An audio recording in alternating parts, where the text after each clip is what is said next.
Hi everyone, ദിശ അക്കാഡമിയിലേക്ക് സ്വാഗതം. NDPC എക്സ്പ്രസിൻ്റെ രണ്ടാമത്തെ വീഡിയോയിലേക്ക് സ്വാഗതം. നിങ്ങൾക്ക് എന്നെ അറിയാമെന്ന് പ്രതീക്ഷിക്കുന്നു. ഞാൻ പൊളിറ്റി സബ്ജക്റ്റ് എടുക്കുന്ന ഫാക്കൽറ്റിയാണ് അതുൽ. നിങ്ങളുടെ നെക്സ്റ്റ് അതല്ല അടുത്ത പാർട്ടാണ് നമ്മൾ നോക്കാൻ പോകുന്നത്. നമ്മൾ നേരത്തെ പറഞ്ഞ പോലെ എന്താണ് ഇനി വരാൻ പോകുന്ന ഇമ്പോർട്ടൻ്റ് എക്സാംസിൻ്റെ ഏറ്റവും ഇമ്പോർട്ടൻ്റ് എക്സാമാണ് NTPC എന്ന് പറയുന്നത്. അപ്പോൾ ആ NTPC എക്സാമിന് വേണ്ടിയിട്ടുള്ള നമ്മൾ പറഞ്ഞു ദിശ അക്കാഡമിയുടെ പുതിയൊരു വെഞ്ചറാണ് ഫ്രീ യൂട്യൂബ് ക്ലാസ്സസ് കൊടുക്കുക എന്നുള്ളത്. Previous year question paper discuss ചെയ്തുകൊണ്ട് തന്നെ അതിൻ്റെ എക്സ്പ്ലനേഷൻ പ്രൊവൈഡ് ചെയ്തുകൊണ്ട് തന്നെ നിങ്ങൾക്ക് പുതിയൊരു ക്ലാസ് കൊടുക്കുക എന്നുള്ളത്. അപ്പോൾ അതിൻ്റെ ഫലമായിട്ട് നമ്മൾ ഇന്ന് സെക്കൻഡ് പാർട്ട് സ്റ്റാർട്ട് ചെയ്യുകയാണ്. ഏതാണ് നമ്മൾ നോക്കുന്നതെന്ന് പറഞ്ഞാൽ പൊളിറ്റിയുടെ ഷെഡ്യൂൾസ് ആൻഡ് പ്രിയാമ്പിൾസ് എന്ന് പറയുന്ന പാഠഭാഗമാണ്. അതിൽ നിന്ന് വന്നിട്ടുള്ള ചോദ്യങ്ങളും അതിൻ്റെ എക്സ്പ്ലനേഷനും ആയിരിക്കും നമ്മൾ ഇന്ന് നോക്കാൻ പോകുന്നത്. അപ്പം എല്ലാവർക്കും ക്ലിയർ ആണെന്ന് വിചാരിക്കുന്നു. ഓക്കെ, നമുക്കന്ന് തുടങ്ങാം. നമ്മുടെ ഫസ്റ്റ് ക്വസ്റ്റ്യനിലേക്ക് നമുക്ക് മൂവ് ചെയ്യാം. ഫസ്റ്റ് ക്വസ്റ്റ്യൻ നോക്കാം. Which of the following describes India as A secular state? Which of the following describes India as A secular state? Okay, option A fundamental rights, option B 9th schedule, option C directory principles, option D preamble of the constitution. അത് ചോദ്യം ചോദിച്ചിരിക്കുന്നതാണ് കോൺസ്റ്റിറ്റ്യൂഷനിൽ India ഒരു secular state ആണെന്ന് പറയുന്നത് ഏതിനകത്താണെന്നാണ് ചോദ്യം ചോദിച്ചിരിക്കുന്നത്. Okay, അപ്പോൾ നമുക്കിത് അറിയണമെങ്കിൽ നമുക്ക് എന്താണ് ഇത് ഈ ഓപ്ഷനകത്ത് പറഞ്ഞിരിക്കുന്ന കാര്യങ്ങളൊക്കെ അറിയണം. അപ്പോൾ നമ്മൾ മുന്നോട്ട് പോകുമ്പോൾ നമുക്കറിയാം ഇന്ന് നമ്മൾ ഡീൽ ചെയ്യുന്നത് പ്രിയാമ്പിളും ഷെഡ്യൂൾസും ആണെന്നുള്ളത് അറിയാം. അപ്പോൾ എന്താണ് ഒരു ഷെഡ്യൂൾസ്? നമുക്കറിയാം കഴിഞ്ഞ ക്ലാസ് നമ്മൾ പറഞ്ഞു കോൺസ്റ്റിറ്റ്യൂഷൻ അഡോപ്റ്റ് ചെയ്തത് 26 നവംബർ 1949 അപ്പോൾ 26 ജനുവരി 1950 എന്ത് വരുന്നത്? നമ്മുടെ ഭരണഘടന നിലവിൽ വരുന്നത്. അപ്പോൾ ഭരണഘടന നിലവിൽ വന്നപ്പോൾ നമുക്ക് എത്ര ആർട്ടിക്കിൾസ് ഉണ്ടായിരുന്നു? നമുക്ക് 395 ആർട്ടിക്കിൾസ് ഉണ്ടായിരുന്നു. അതുപോലെ തന്നെ 8 ഷെഡ്യൂൾസ് ഉണ്ട്. അതുപോലെ തന്നെ എന്താണ് 22 പാർട്സ് ഉണ്ട് അല്ലേ? 395 ആർട്ടിക്കിൾസ് ഉണ്ട്, 8 ഷെഡ്യൂൾസ് ഉണ്ട്, 22 പാർട്സ് ഉണ്ട്. അപ്പോൾ ഇത്രയും കാര്യങ്ങളാണ് നമ്മുടെ കോൺസ്റ്റിറ്റ്യൂഷൻ നിലവിൽ വന്നപ്പോൾ ഉണ്ടായിരുന്നത്. ഓക്കെ, അപ്പോൾ ഇതിനകത്ത് നമ്മൾ ഷെഡ്യൂൾസ് എന്ന് പറയുന്ന ടോപ്പിക്കും പ്രിയാമ്പിൾ എന്ന് പറയുന്ന ടോപ്പിക്കാണ് നമ്മൾ നോക്കാൻ പോകുന്നത്. അപ്പം പ്രിയാമ്പിൾ നമുക്കറിയാം. പ്രിയാമ്പിൾ എന്ന് പറഞ്ഞാൽ എന്താണ്? അതായത് സോൾ ഓഫ് ദി കോൺസ്റ്റിറ്റ്യൂഷൻ ആണ്, അല്ലെങ്കിൽ ഭരണഘടനയിൽ എന്താണ് പറയാൻ ഉദ്ദേശിക്കുന്നത് സിമ്പിളായിട്ട് ഒരു പ്രിയാമ്പിളിനകത്ത് പറഞ്ഞിരിക്കുന്നതാണ്.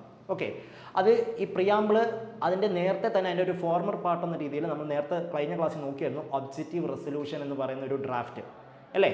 13 ഡിസംബർ 1946 ഒബ്ജക്റ്റീവ് റെസൊല്യൂഷൻ എന്ന് പറയുന്ന ഒരു ഡ്രാഫ്റ്റ് മൂവ് ചെയ്തിട്ടുണ്ടെന്ന്. ആരാണ് മൂവ് ചെയ്തത്? Jawaharlal Nehru. Okay, Jawaharlal Nehru objective resolution എന്ന് പറയുന്ന ഒരു ഡ്രാഫ്റ്റ് മൂവ് ചെയ്തിട്ടുണ്ടായിരുന്നു 13 ഡിസംബർ 1946. ആ ഒബ്ജക്റ്റീവ് റെസൊല്യൂഷനിൽ എന്താണ് പറഞ്ഞിരിക്കുന്നത്, എന്താണ് കോൺസ്റ്റിറ്റ്യൂഷൻ പറയാനുള്ളത്, അല്ലെങ്കിൽ എന്താണ് നമ്മുടെ കോൺസ്റ്റിറ്റ്യൂഷൻ നമ്മളോട് കൺവേ ചെയ്യാൻ ഉദ്ദേശിക്കുന്നത്, അതായിരുന്നു ഒബ്ജക്റ്റീവ് റെസൊല്യൂഷൻ എന്ന് പറയുന്നത്. ഓക്കെ, അതായത് പ്രിയാമ്പിളിൻ്റെ ഒരു ഫോർമർ പാർട്ടായിരുന്നു ഒബ്ജക്റ്റീവ് റെസൊല്യൂഷൻ എന്ന് പറയുന്നത്.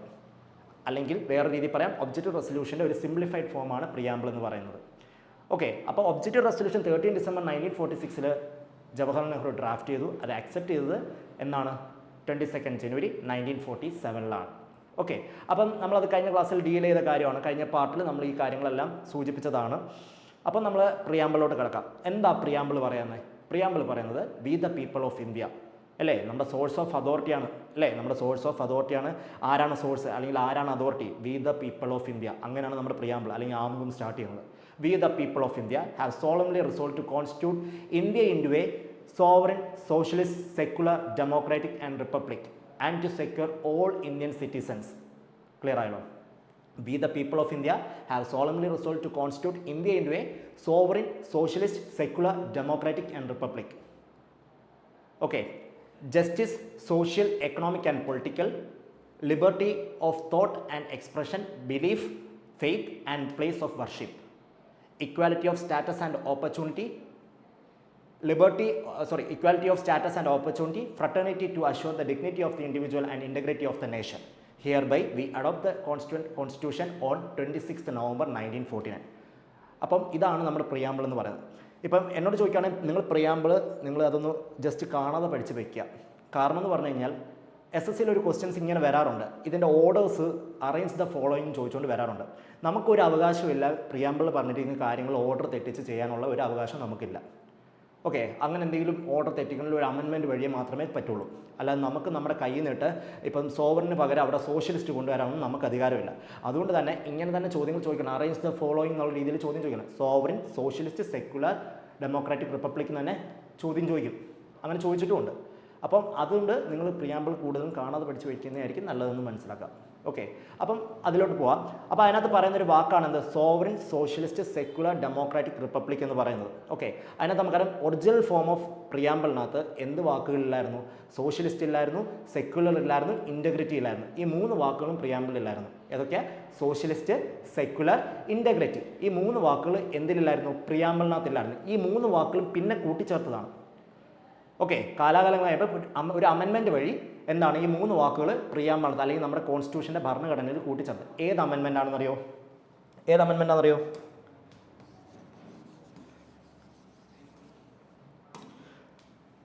42nd Constitutional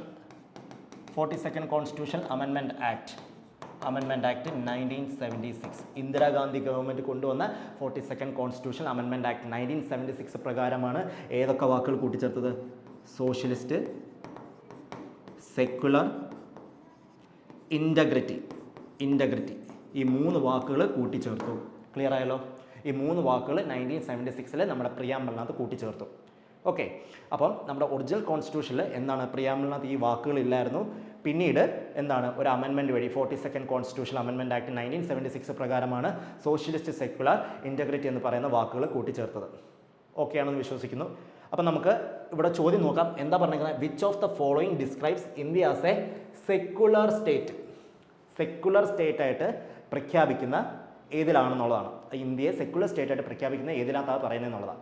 സ്വാഭാവികമായി എന്താണ് നമുക്കറിയാം? 42nd Constitutional Amendment Act 1976 പ്രകാരം ഇന്ത്യ ഒരു സെക്യുലർ സ്റ്റേറ്റ് ആയിരിക്കണമെന്ന് പറയുന്നത് ഏതിനകത്താ? ഓപ്ഷൻ ഡി ആണ്, preamble to the constitution. Clear ആയോ? പ്രിയാമ്പിൾ ടു ദ കോൺസ്റ്റിറ്റ്യൂഷനിലാണ് ഇന്ത്യ ഒരു സെക്യുലർ സ്റ്റേറ്റ് ആയിരിക്കണം എന്ന് പറയുന്നത്. അല്ലേ? നമ്മൾ പറഞ്ഞായിരുന്നല്ലോ എന്താ പ്രിയാമ്പിൾ എന്താണ്? We the people of India have solemnly resolve to constitute India into a sovereign socialist secular democratic republic and to secure all Indian citizens. ഇതാണ് നമ്മുടെ പ്രിയാമ്പിൾ പറയുന്നത്. അല്ലേ? അപ്പോൾ അതിനകത്താണ് സെക്യുലർ എന്ന് വാക്കുതിയ ഇന്ത്യ ഒരു സെക്യുലർ ആയിരിക്കണം എന്ന് പറയുന്നത് അതിനകത്താണ്. അതുകൊണ്ട് തന്നെ ഈ സെക്യുലർ സ്റ്റേറ്റ് എന്ന് സൂചിപ്പിക്കുന്ന ഇതിനകത്താണ്? പ്രിയാമ്പിൾ ടു ദ കോൺസ്റ്റിറ്റ്യൂഷൻ ആണെന്ന് മനസ്സിലാക്കുക. ഇനി എന്താണ് സെക്യുലർ സ്റ്റേറ്റ് എന്ന് പറഞ്ഞാൽ? ഇന്ത്യ ഒരു സെക്യുലർ സ്റ്റേറ്റ് എന്ന് പറഞ്ഞാൽ എന്താ അതിൻ്റെ അർത്ഥം? ഇന്ത്യ ഒരു സെക്യുലർ സ്റ്റേറ്റ് എന്ന് പറഞ്ഞു കഴിഞ്ഞാൽ എന്താണ് അതിൻ്റെ ഒരു അർത്ഥം എന്ന് പറയാം? അതായത് എല്ലാ റിലീജിയൻസിനെയും ഈക്വലായിട്ട് ട്രീറ്റ് ചെയ്യുക. ഇന്ത്യയിലുള്ള എല്ലാ റിലീജിയൻസിനെയും ഈക്വലായിട്ട് ട്രീറ്റ് ചെയ്യുക, അവർക്ക് ഈക്വൽ സ്റ്റാറ്റസ് കൊടുക്കുക എന്നുള്ളതാണ് ഒരു സെക്യുലർ സ്റ്റേറ്റ് കൊണ്ട് ഉദ്ദേശിക്കുന്നത്, അല്ലെങ്കിൽ മതേതരത്വം എന്ന് പറയുന്നത്. ഇന്ത്യ ഒരു മതേതരത്വ രാജ്യമാണെന്ന് പറയുന്നത് എന്താണ്? നമ്മുടെ ഇവിടെ എല്ലാ റിലീജിയൻസിനെയും ഈക്വലായിട്ട് ട്രീറ്റ് ചെയ്യുക, അല്ലെങ്കിൽ അവർക്ക് ഈക്വൽ സ്റ്റാറ്റസ് കൊടുക്കുക എന്നുള്ളതാണ് സെക്യുലർ സ്റ്റേറ്റ് കൊണ്ട് ഉദ്ദേശിക്കുന്നത്. ഓക്കെ, ക്ലിയർ ആയെന്ന് വിശ്വസിക്കുന്നു. അപ്പോൾ ഞാൻ ഒന്നും കൂടി ഓർക്കുക, ഈ 3 വാക്കുകൾ സ്ഥിരമുള്ള ചോദ്യമാണ്. സോഷ്യലിസ്റ്റ്, സെക്യുലർ, ഇൻ്റഗ്രിറ്റി എന്ന് പറയുന്ന 3 വാക്കുകൾ ഏത് അമെൻമെൻറ്റിലൂടെയാണ് പ്രിയാമ്പിളിലോട്ട് ചേർത്തത്? 42nd Constitutional Amendment Act 1976. ഒറ്റ തവണ മാത്രമേ അമെൻഡ് ചെയ്തിട്ടുള്ളൂ. ഒരു തവണ മാത്രമേ പ്രിയാമ്പിൾ അമെൻഡ് ചെയ്തിട്ടുള്ളൂ. ആ അമെൻമെൻ്റ് ആണ് 42nd Constitutional Amendment Act 1976. നിങ്ങൾ ക്ലിയർ ആയെന്ന് വിശ്വസിക്കുന്നു. അപ്പോൾ ഇതിന് ആൻസർ എന്ന് പറയുന്നത് ഓപ്ഷൻ ഡി ആണ്. ഓക്കെ ആണല്ലോ? അടുത്തിലോട്ട് പോവാം. അപ്പോൾ നമുക്ക് സെക്കൻഡ് ക്വസ്റ്റ്യൻ നോക്കാം. സെക്കൻഡ് ക്വസ്റ്റ്യൻ നോക്കാം. In a parliamentary form of a government real powers of the state are vested in the. Real powers, യഥാർത്ഥ അധികാരം ആരുടെ കയ്യിലാണ് ഇരിക്കുന്നതെന്നാണ് ചോദിക്കുന്നത്. അതായത് ഒരു പാർലമെൻ്ററി ഫോം ഓഫ്, നമുക്കറിയാം parliamentary form of the government എവിടെ നിന്നാണ് കടമെടുത്തിരിക്കുന്നത്? ബ്രിട്ടനിൽ നിന്നാണ് കടമെടുത്തിരിക്കുന്നത്. അത് ഇന്ത്യ ഒരു പാർലമെൻ്ററി ഫോം ഓഫ് ഗവൺമെൻറ് ആണ്. അത് എവിടെ നിന്നാണ്? ബ്രിട്ടനിൽ നിന്നാണ് നമ്മൾ എടുത്തിരിക്കുന്നത്, ബോറോ ചെയ്തിരിക്കുന്നത്. അപ്പോൾ ആ ഒരു പാർലമെൻ്ററി ഫോം ഓഫ് ഗവൺമെൻറ്റിൽ റിയൽ പവർ, യഥാർത്ഥ പവർ ആരുടെ കയ്യിലാണ് ഇരിക്കുന്നത് എന്നുള്ളതാണ്. എന്താ പറയുന്നത്? ഓപ്ഷൻ എ എന്ന് പറയുന്നത് council of ministers headed by the prime minister. Council of ministers headed by the prime minister. Option B പറയുന്നത് പ്രസിഡൻറ്റ്. ഓപ്ഷൻ സി പറയുന്നത് ഗവൺമെൻറ്. ഓപ്ഷൻ ഡി പറയുന്നത് parliament.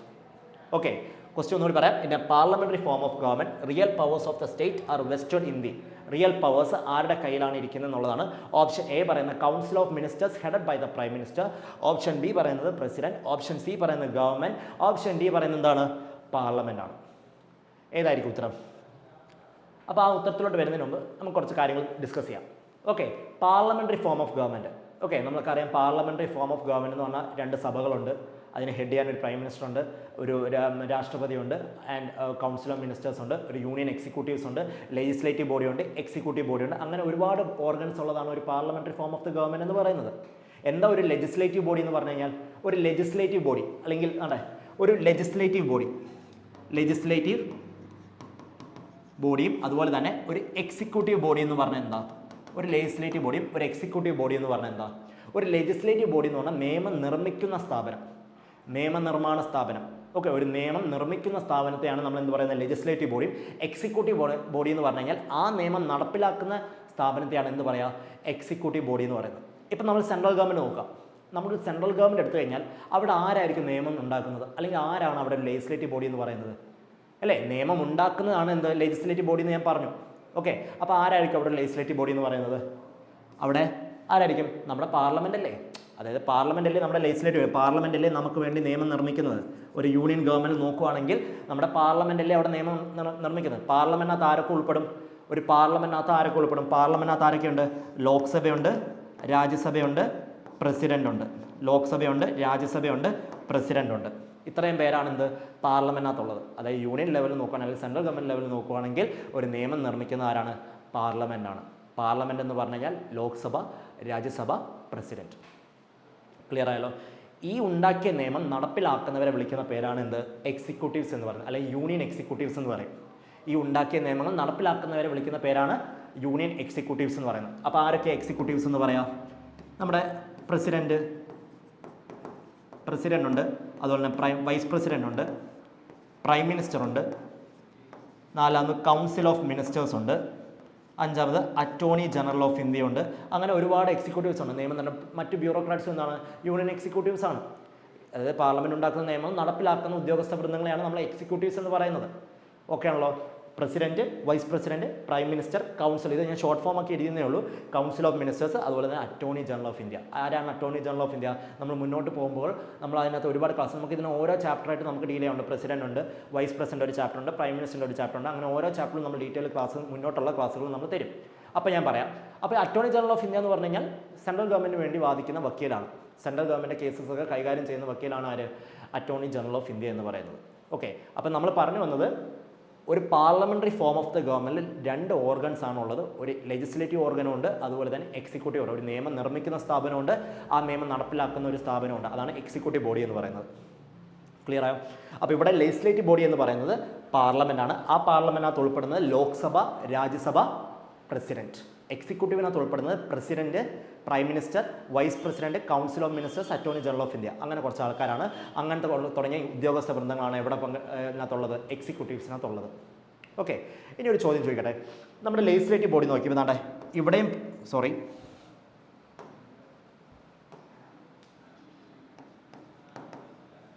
Lok Sabha, Rajya Sabha, president. Okay, നിങ്ങളിവിടെ നോക്കിയേ, ഇവിടെയും പ്രസിഡന്റ് ഉണ്ട്, അതുപോലെ തന്നെ ഇവിടെയും പ്രസിഡന്റ് ഉണ്ട്. അതായത് ബോത്ത് ലെജിസ്ലേറ്റീവിലും പ്രസിഡന്റ് ഉണ്ട്, എക്സിക്യൂട്ടീവിലും പ്രസിഡന്റ് ഉണ്ട്. എന്തുകൊണ്ടായിരിക്കും അങ്ങനെ വന്നിട്ടുണ്ടാവുക? ഒരെണ്ണത്ത് കിട്ടിയാൽ പോരെ? രണ്ടിടത്ത് പ്രസിഡന്റ് വരുന്നുണ്ടല്ലോ. ഒരു ലെജിസ്ലേറ്റീവ് ബോഡിയിലും പ്രസിഡന്റ് വരുന്നുണ്ട്, അതുപോലെ തന്നെ എക്സിക്യൂട്ടീവ് ബോഡിയിലും പ്രസിഡന്റ് വരുന്നുണ്ട്. എന്തുകൊണ്ടായിരിക്കാം? അതായത് നിങ്ങൾ മനസ്സിലാക്കുക, ലോക്സഭയും രാജ്യസഭയും പാസ്സാക്കിയ ഒരു ബില്ല് ലോക്സഭ പാസ്സാക്കി, രാജ്യസഭ പാസ്സാക്കി, പ്രസിഡന്റ് ഒപ്പുവെച്ചാൽ മാത്രമേ എന്താവുള്ളൂ? നിയമമാവുള്ളൂ അല്ലേ? എത്ര നിയമം നിർമ്മിക്കുന്നവരാണെങ്കിലും ലോക്സഭ പാസ്സാക്കി, രാജ്യസഭയും പാസ്സാക്കി, പ്രസിഡന്റ് ഒപ്പുവെച്ചാൽ മാത്രമേ എന്താവുള്ളൂ? അതൊരു നിയമമായിട്ട് വരുള്ളൂ. അതുകൊണ്ടാണ് പ്രസിഡന്റ് എന്തിൽ വരുന്നത്? ഒരു ലെജിസ്ലേറ്റീവ് ഓർഗനായിട്ട് വരുന്നത്. ഓക്കെ, ആ പ്രസിഡന്റ് തന്നെയാണ് അത് നടപ്പിലാക്കുന്നത്. അതുകൊണ്ട് തന്നെ എക്സിക്യൂട്ടീവ്, അതുകൊണ്ട് president is an integral part of both legislative and executive body. Clear ആയോ? ഓക്കെ, അപ്പം ഈ ലെജിസ്ലേറ്റീവ് എക്സിക്യൂട്ടീവ് ബോഡി എന്ന് പറയുന്ന പാർലമെൻ്ററി ഫോം ഓഫ് ദി ഗവൺമെൻറ്റിലെ ഒരു ഓർഗനാണ്, ഒരു ഫീച്ചറാണ്. ഓക്കെ, അതുപോലെ തന്നെ നമ്മളിവിടെ ഫോളോ ചെയ്തു വരുന്ന എന്താണ്? ബൈ ക്യാമറലിസം ലെജിസ്ലേച്ചറാണ്, അല്ലെങ്കിൽ ദ്വിമണ്ഡല സഭ എന്ന് പറയുന്നത്. നമ്മൾ ബൈ ക്യാമറൽ ലെജിസ്ലേച്ചറാണ് നമ്മൾ ഫോളോ ചെയ്യുന്നത്. ഇതൊക്കെ ഏതിൻ്റെ ഫീച്ചറാണ്? പാർലമെൻ്ററി ഫോം ഓഫ് ദ ഗവൺമെൻറ്റിൻ്റെ ഫീച്ചറാണെന്ന് മനസ്സിലാക്കാം. ഇത് നമ്മൾ എവിടെ നിന്നാണ് ബോറോ ചെയ്തേക്കുന്നത്? നമ്മൾ ബോറോ ചെയ്തേക്കുന്നത് ബ്രിട്ടനിൽ നിന്നാണെന്നും കൂടി മനസ്സിലാക്കാം. അപ്പം ഇവിടെ പറഞ്ഞു വന്ന ക്വസ്റ്റ്യൻ എന്ന് പറഞ്ഞാൽ എന്താണ്? Parliamentary form of the government, ഇങ്ങനെ ഒരു പാർലമെൻ്ററി സമ്പ്രദായത്തിൽ യഥാർത്ഥ പവർ, യഥാർത്ഥ അധികാരം ആരുടെ കയ്യിലാണ് ഉൾക്കൊള്ളുന്നത് എന്നുള്ളതാണ്. ആരുടെ കയ്യിലാണ് ഇരിക്കുന്നത് എന്നുള്ളതാണ്. ഓക്കെ, ആരുടെ കയ്യിലാണ് ഇരിക്കുന്നത് എന്നുള്ളതാണ് ഇവിടെ ചോദ്യം ചോദിച്ചിരിക്കുന്നത്. അപ്പോൾ അത് പറയുന്നതിന് മുമ്പ് ഒരു കാര്യം കൂടി സൂചിപ്പിക്കാറുണ്ട്.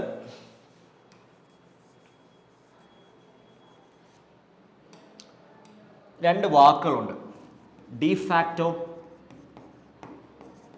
D jure. ഡി ഫാക്ടോയും ഡി ജ്യൂറും.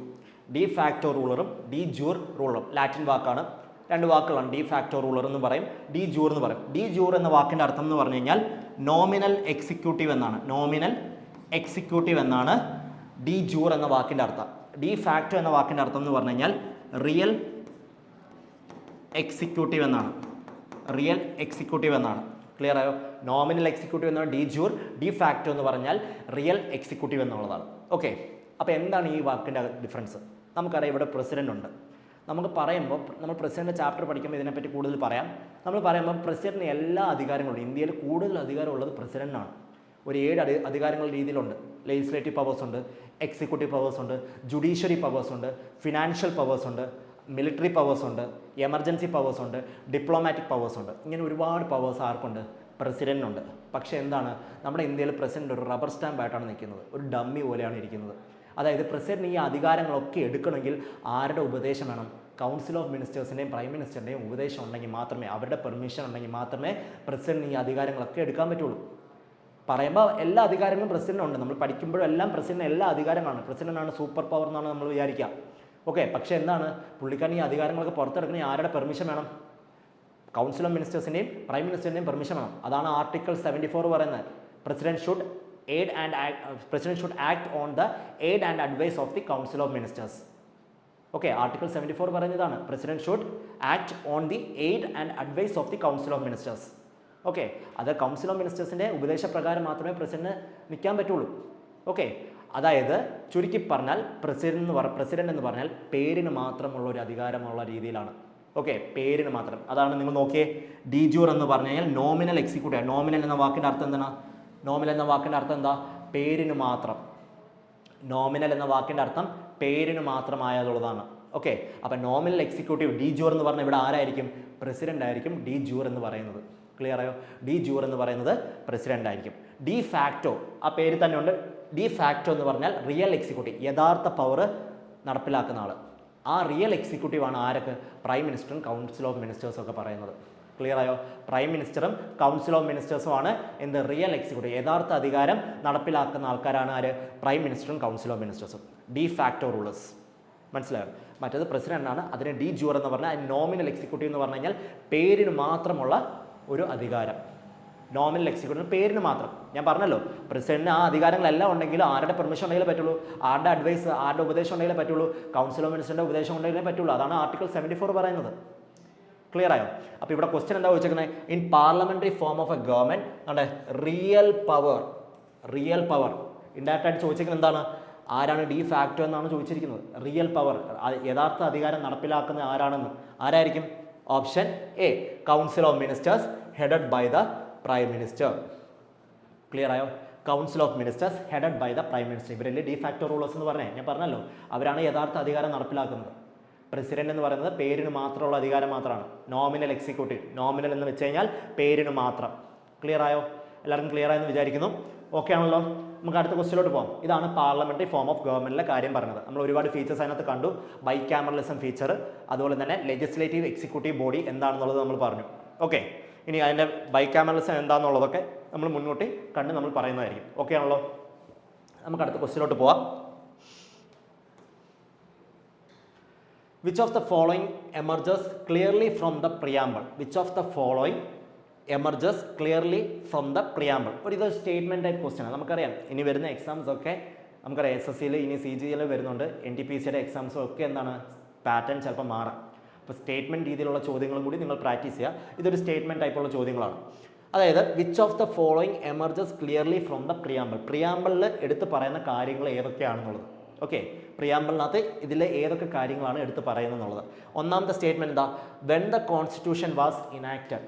എന്നാണ് കോൺസ്റ്റിറ്റ്യൂഷൻ ഇനാക്ട് ചെയ്തതെന്ന് ഉള്ളതാണ് ഒന്നാമത്തെ സ്റ്റേറ്റ്മെന്റ്. രണ്ടാമത്തെ ഓപ്ഷൻ എന്താ? The ideals that were to be achieved.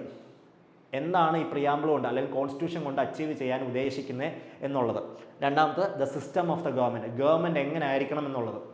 അത് nature of an Indian state, അതാണ് ഉദ്ദേശിക്കുന്നത്. അതാണ് മൂന്നാമത്തത്. അടുത്ത സോഴ്സ് ഓഫ് അതോറിറ്റി, ആരാണ് അധികാരം, ആർക്കാണ് അധികാരം എന്നുള്ളതാണ് പറഞ്ഞിരിക്കുന്നത്. 4 സ്റ്റേറ്റ്മെൻ്റ് ആയിട്ട് പറഞ്ഞിരിക്കുന്നത്. അടുത്ത ഓപ്ഷൻ എ എന്ന് പറഞ്ഞാൽ 2, 3, 4, ഓപ്ഷൻ ബി എന്ന് പറഞ്ഞാൽ 1 and 2, ഓപ്ഷൻ സി എന്ന് പറഞ്ഞാൽ 1, 2, 3, ഓപ്ഷൻ ഡി എന്ന് പറഞ്ഞാൽ 1, 2, 3, 4. ഓക്കെ, നമുക്ക് നോക്കാം. പ്രിയാമ്പിൾ എന്ന് പറഞ്ഞു കഴിഞ്ഞാൽ എന്താണ്? ഞാൻ നേരത്തെ പറഞ്ഞു പ്രിയാമ്പിൾ എന്താണെന്നുള്ള ആമുഖമാണ് അല്ലേ. അപ്പോൾ ആമുഖത്തിൽ ഒരു 4 ഓർഗൻസ് ആയിട്ടുണ്ട്.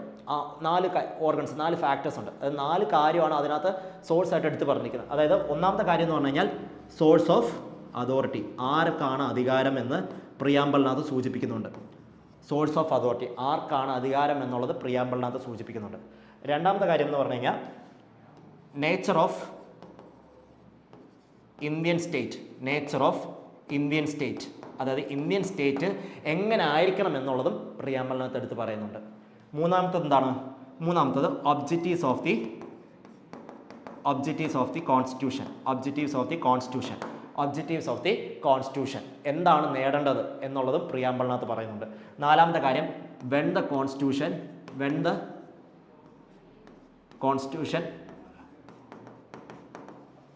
Was adopted, when the constitution was adopted എന്നാണ് കോൺസ്റ്റിറ്റ്യൂഷൻ അഡോപ്റ്റ് ചെയ്തതെന്നും പ്രിയാമ്പിളിനകത്ത് എടുത്ത് പറയുന്നുണ്ട്.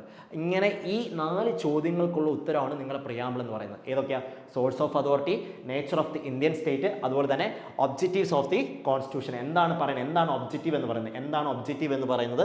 അടുത്തത് എന്താണ്? When the constitution was enacted, when the constitution was അല്ലെങ്കിൽ അഡോപ്റ്റഡ്.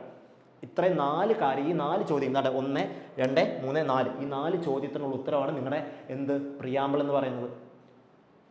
ഓക്കെ, അപ്പോൾ ഒന്നാമത്തെ ചോദ്യം നമുക്ക് നോക്കാം. സോഴ്സ് ഓഫ് അതോറിറ്റി എന്താ? പ്രിയാമ്പിളിനകത്ത് എന്താ പറയുന്നത്? ആർക്കാ അധികാരം എന്ന് പറയുന്നത്? We the people of India അല്ലേ, വി ദ പീപ്പിൾ ഓഫ് ഞങ്ങൾ ജനങ്ങൾ. അപ്പോൾ ആർക്കാണ് അധികാരം? സോഴ്സ് ഓഫ് അതോറിറ്റി ഏതാണ്? V the people of India. അത് പ്രിയാമ്പിളിനകത്ത് പറയുന്നുണ്ടോ? പ്രിയാമ്പിളിനകത്ത് പറയുന്നുണ്ടല്ലോ. അപ്പോൾ ഈ സ്റ്റേറ്റ്മെൻറ്റ് നോക്കിയേ, സോഴ്സ് ഓഫ് അതോറിറ്റി എടുത്ത് പറയുന്നില്ലേ? സോഴ്സ് ഓഫ് അതോറിറ്റി പ്രിയാമ്പിളിനകത്ത് സൂചിപ്പിക്കുന്നുണ്ടല്ലോ. അതായത് we the people of India, അതാണ് സോഴ്സ് ഓഫ് അതോറിറ്റി. അവർക്കാണ് അധികാരം എന്നാണ് ഉദ്ദേശിക്കുന്നത്. അതായത് അതോറിറ്റി ഭരണം ആരുടെയിലാണെന്നാണ്? We the people of India എന്നാണ് സൂചിപ്പിക്കുന്നത്. അപ്പം ആ ഒരു ചോദ്യം എവിടെ പറയുന്നുണ്ട്? ആ ചോദ്യത്തിനുള്ള ഉത്തരം പ്രിയാമ്പിളിനകത്ത് പറയുന്നുണ്ട്. അതുകൊണ്ട് തന്നെ സോഴ്സ് ഓഫ് അതോറിറ്റി എവിടെ ഉണ്ട്? ആ പ്രിയാമ്പിളിനകത്തുള്ള കാര്യം തന്നെയാണ്. അടുത്ത നോക്കിയേ, nature of an Indian state. Nature of an Indian state, Indian state അല്ലെങ്കിൽ ഗവൺമെൻറ് എന്തായിരിക്കണം? ഗവൺമെൻറ് എന്തായിരിക്കണം? അല്ലെങ്കിൽ nature of Indian state, Indian രാഷ്ട്രം എങ്ങനെയായിരിക്കും പറയുന്നത്? To constitute India into a sovereign socialist secular democratic republic എന്നല്ലേ പറയുന്നത്? We the people of India have solemnly resolve to constitute India into a sovereign socialist secular democratic republic. ആ 5 വാക്കില്ലേ? Sovereign socialist secular democratic republic അല്ലേ? ഈ 5 വാക്കിലെ ഒരു Indian government follow ചെയ്യണമെന്ന് പറയാം. അതായത് ഇന്ത്യൻ സ്റ്റേറ്റ് എന്തായിരിക്കണമെന്ന് പറയുന്നത്? ഇന്ത്യൻ സ്റ്റേറ്റ് എന്തായിരിക്കണമെന്ന് പറയുന്നത്? Sovereign socialist secular democratic republic. അതല്ലേ nature of the Indian state എന്ന് പറയുന്നത്. അതായത് നമുക്ക് ഈ ചോദ്യത്തിനുള്ള ഉത്തരം പ്രിയാമ്പിളിനകത്തുണ്ടല്ലോ. Nature of the Indian state എന്ന് പറയുന്ന ഈ ചോദ്യത്തിനുള്ള ഉത്തരം പ്രിയാമ്പിളിനകത്ത് എടുത്ത് പറയുന്നുണ്ടല്ലോ. അതാണ് sovereign socialist secular democratic republic. അപ്പം നോക്കി, സിസ്റ്റം ഓഫ് ദ ഗവൺമെൻറ്റും എവിടെ പറയുന്നുണ്ട്? പ്രിയാമ്പിളിനകത്ത് പറയുന്നുണ്ട്. സിസ്റ്റം ഓഫ് ദ ഗവൺമെൻറ് ഉത്തരവും എവിടെ പറയുന്നുണ്ട്? പ്രിയാമ്പിളിനകത്ത് പറയുന്നുണ്ടെന്ന് മനസ്സിലാക്കാം. ഓക്കെ ആണല്ലോ. ഇനി മൂന്നാമത്തെ ചോദിച്ചു നോക്കിയേ, ഒബ്ജക്റ്റീവ് ഓഫ് ദ കോൺസ്റ്റിറ്റ്യൂഷൻ. കോൺസ്റ്റിറ്റ്യൂഷൻ്റെ ലക്ഷ്യം എന്താണെന്നുള്ളതും പ്രിയാമ്പിളിനകത്ത് പറയുന്നുണ്ടോ? ഉണ്ടോ? ഒബ്ജക്റ്റീവ്സ് ഓഫ് ദ കോൺസ്റ്റിറ്റ്യൂഷൻ എന്ന് പറയുന്ന ചോദ്യത്തിൻ്റെ ഉത്തരവും പ്രിയാമ്പിളിനകത്ത് പറയുന്നുണ്ട്. ഏതാ? ജസ്റ്റിസ്, ലിബർട്ടി, ഇക്വാലിറ്റി, ഫ്രട്ടേണിറ്റി അല്ലേ? ജസ്റ്റിസ്, ഇക്വാലിറ്റി, ലിബർട്ടി, ഫ്രട്ടേണിറ്റി പറയുന്നില്ലേ? ജസ്റ്റിസ് എന്ന് പറഞ്ഞാൽ എന്താ? സാമ്പത്തികപരമായും സാമൂഹ്യപരമായും രാഷ്ട്രീയപരമായും എന്ത് ഉറപ്പാക്കണമെന്ന് പറയാം? നീതിന്യായം ഉറപ്പാക്കണമെന്ന് പറയുന്നില്ലേ? അതുപോലെ തന്നെ സമത്വം വേണമെന്ന് പറയുന്നില്ലേ? സാഹോദര്യം വേണമെന്ന് പറയുന്നില്ലേ? ഇത്രയും കാര്യങ്ങൾ എവിടെ പറയുന്നുണ്ട്? പ്രിയാമ്പിളിനകത്ത് പറയുന്നുണ്ട്. അതിൻ്റെയൊക്കെ ചോദ്യം എവിടുന്ന? ഒബ്ജക്റ്റീവ്സ് ഓഫ് ദ കോൺസ്റ്റിറ്റ്യൂഷൻ ആണ് അല്ലേ? Objectives of the constitution. അതിൻ്റെ അർത്ഥം എന്താണ്? സെക്കൻഡ് സ്റ്റേറ്റ്മെൻറ്റും അവിടെ ഉണ്ടെന്നല്ലേ? Ideals that were to be achieve. എന്തൊക്കെയാണ് കോൺസ്റ്റിറ്റ്യൂഷൻ നേടാൻ ഉദ്ദേശിക്കുന്നത് എന്നുള്ളതും അതിൻ്റെ ഉള്ള ഉത്തരം എവിടെ പറയുന്നുണ്ട്? പ്രിയാമ്പിളിനകത്ത് പറയുന്നുണ്ട്. അപ്പോൾ സെക്കൻഡ് സ്റ്റേറ്റ്മെൻറ്റും എന്തിൽ ഉൾപ്പെടുന്നുണ്ട്? ആ ചോദ്യം പ്രിയാമ്പിളിനകത്ത് ഉൾപ്പെടുന്നില്ലേ? ഓക്കെ ആണല്ലോ. ഇനി മൂന്നാമത്തെ നോക്കാം. നാലാമത്തെ ചോദ്യം നോക്കിയേ, when the constitution was adopted. നിങ്ങൾ പ്രിയാമ്പിൾ എടുത്ത് നോക്കുക. വീട്ടിൽ എവിടെയെങ്കിലും ഉണ്ടെങ്കിൽ അല്ലെങ്കിൽ നിങ്ങളുടെ നെറ്റിലൊന്ന് അടിച്ചു നോക്കുക. ഒരു പ്രിയാമ്പിൾ എടുത്ത് നോക്കുക. ആ പ്രിയാമ്പിളിനകത്ത് അവസാനം കൊടുത്തിട്ടുണ്ട്, hereby we adopt enact the constitution on this day. ഏതാ? 26 നവംബർ 1949. 26 നവംബർ 1949. അതായത് ഈ ദിവസം 26 നവംബർ 1949 ഞങ്ങൾ ഇതാണ് കോൺസ്റ്റിറ്റ്യൂഷൻ അഡോപ്റ്റ് ചെയ്യുന്നു അല്ലെങ്കിൽ അംഗീകരിക്കുന്നു എന്ന് എടുത്ത് പറയുന്നുണ്ടോ? ഓക്കെ ആണല്ലോ. ഇന്ന ദിവസം 26 നവംബർ 1949 ഞങ്ങൾ കോൺസ്റ്റിറ്റ്യൂഷൻ ഇതാ അംഗീകരിക്കുന്നു എന്ന് പ്രിയാമ്പിളിനകത്ത് പറയുന്നുണ്ട്. ഓക്കെ, അപ്പോൾ ഈ ചോദ്യങ്ങളുടെ ഉത്തരമാണ് എന്ത് പ്രിയാമ്പിൾ എന്ന് പറയുന്നത്. ഈ ചോദ്യങ്ങളുടെയൊക്കെ ഉത്തരമാണ് പ്രിയാമ്പിൾ എന്ന് പറയുന്നത്. അപ്പോൾ ഇൻഡയറക്റ്റ് ആയിട്ട് എന്താണ് പറയുക, ഈ ചോദ്യങ്ങളൊക്കെ എന്തിലുണ്ട്, പ്രിയാമ്പിളിനകത്തുണ്ട്. അതിൽ ഇവിടെ ചോദിച്ചിരിക്കുന്നത് which of the following emerges clearly from the preamble എന്ന് പറയുന്നത്. അവിടെ when the constitution was enacted, when the constitution was enacted എന്ന് വെച്ച് കഴിഞ്ഞാൽ 26 നവംബർ 1949 പ്രിയാമ്പിളിനകത്ത് പറയുന്നുണ്ടോ, ഉണ്ട്.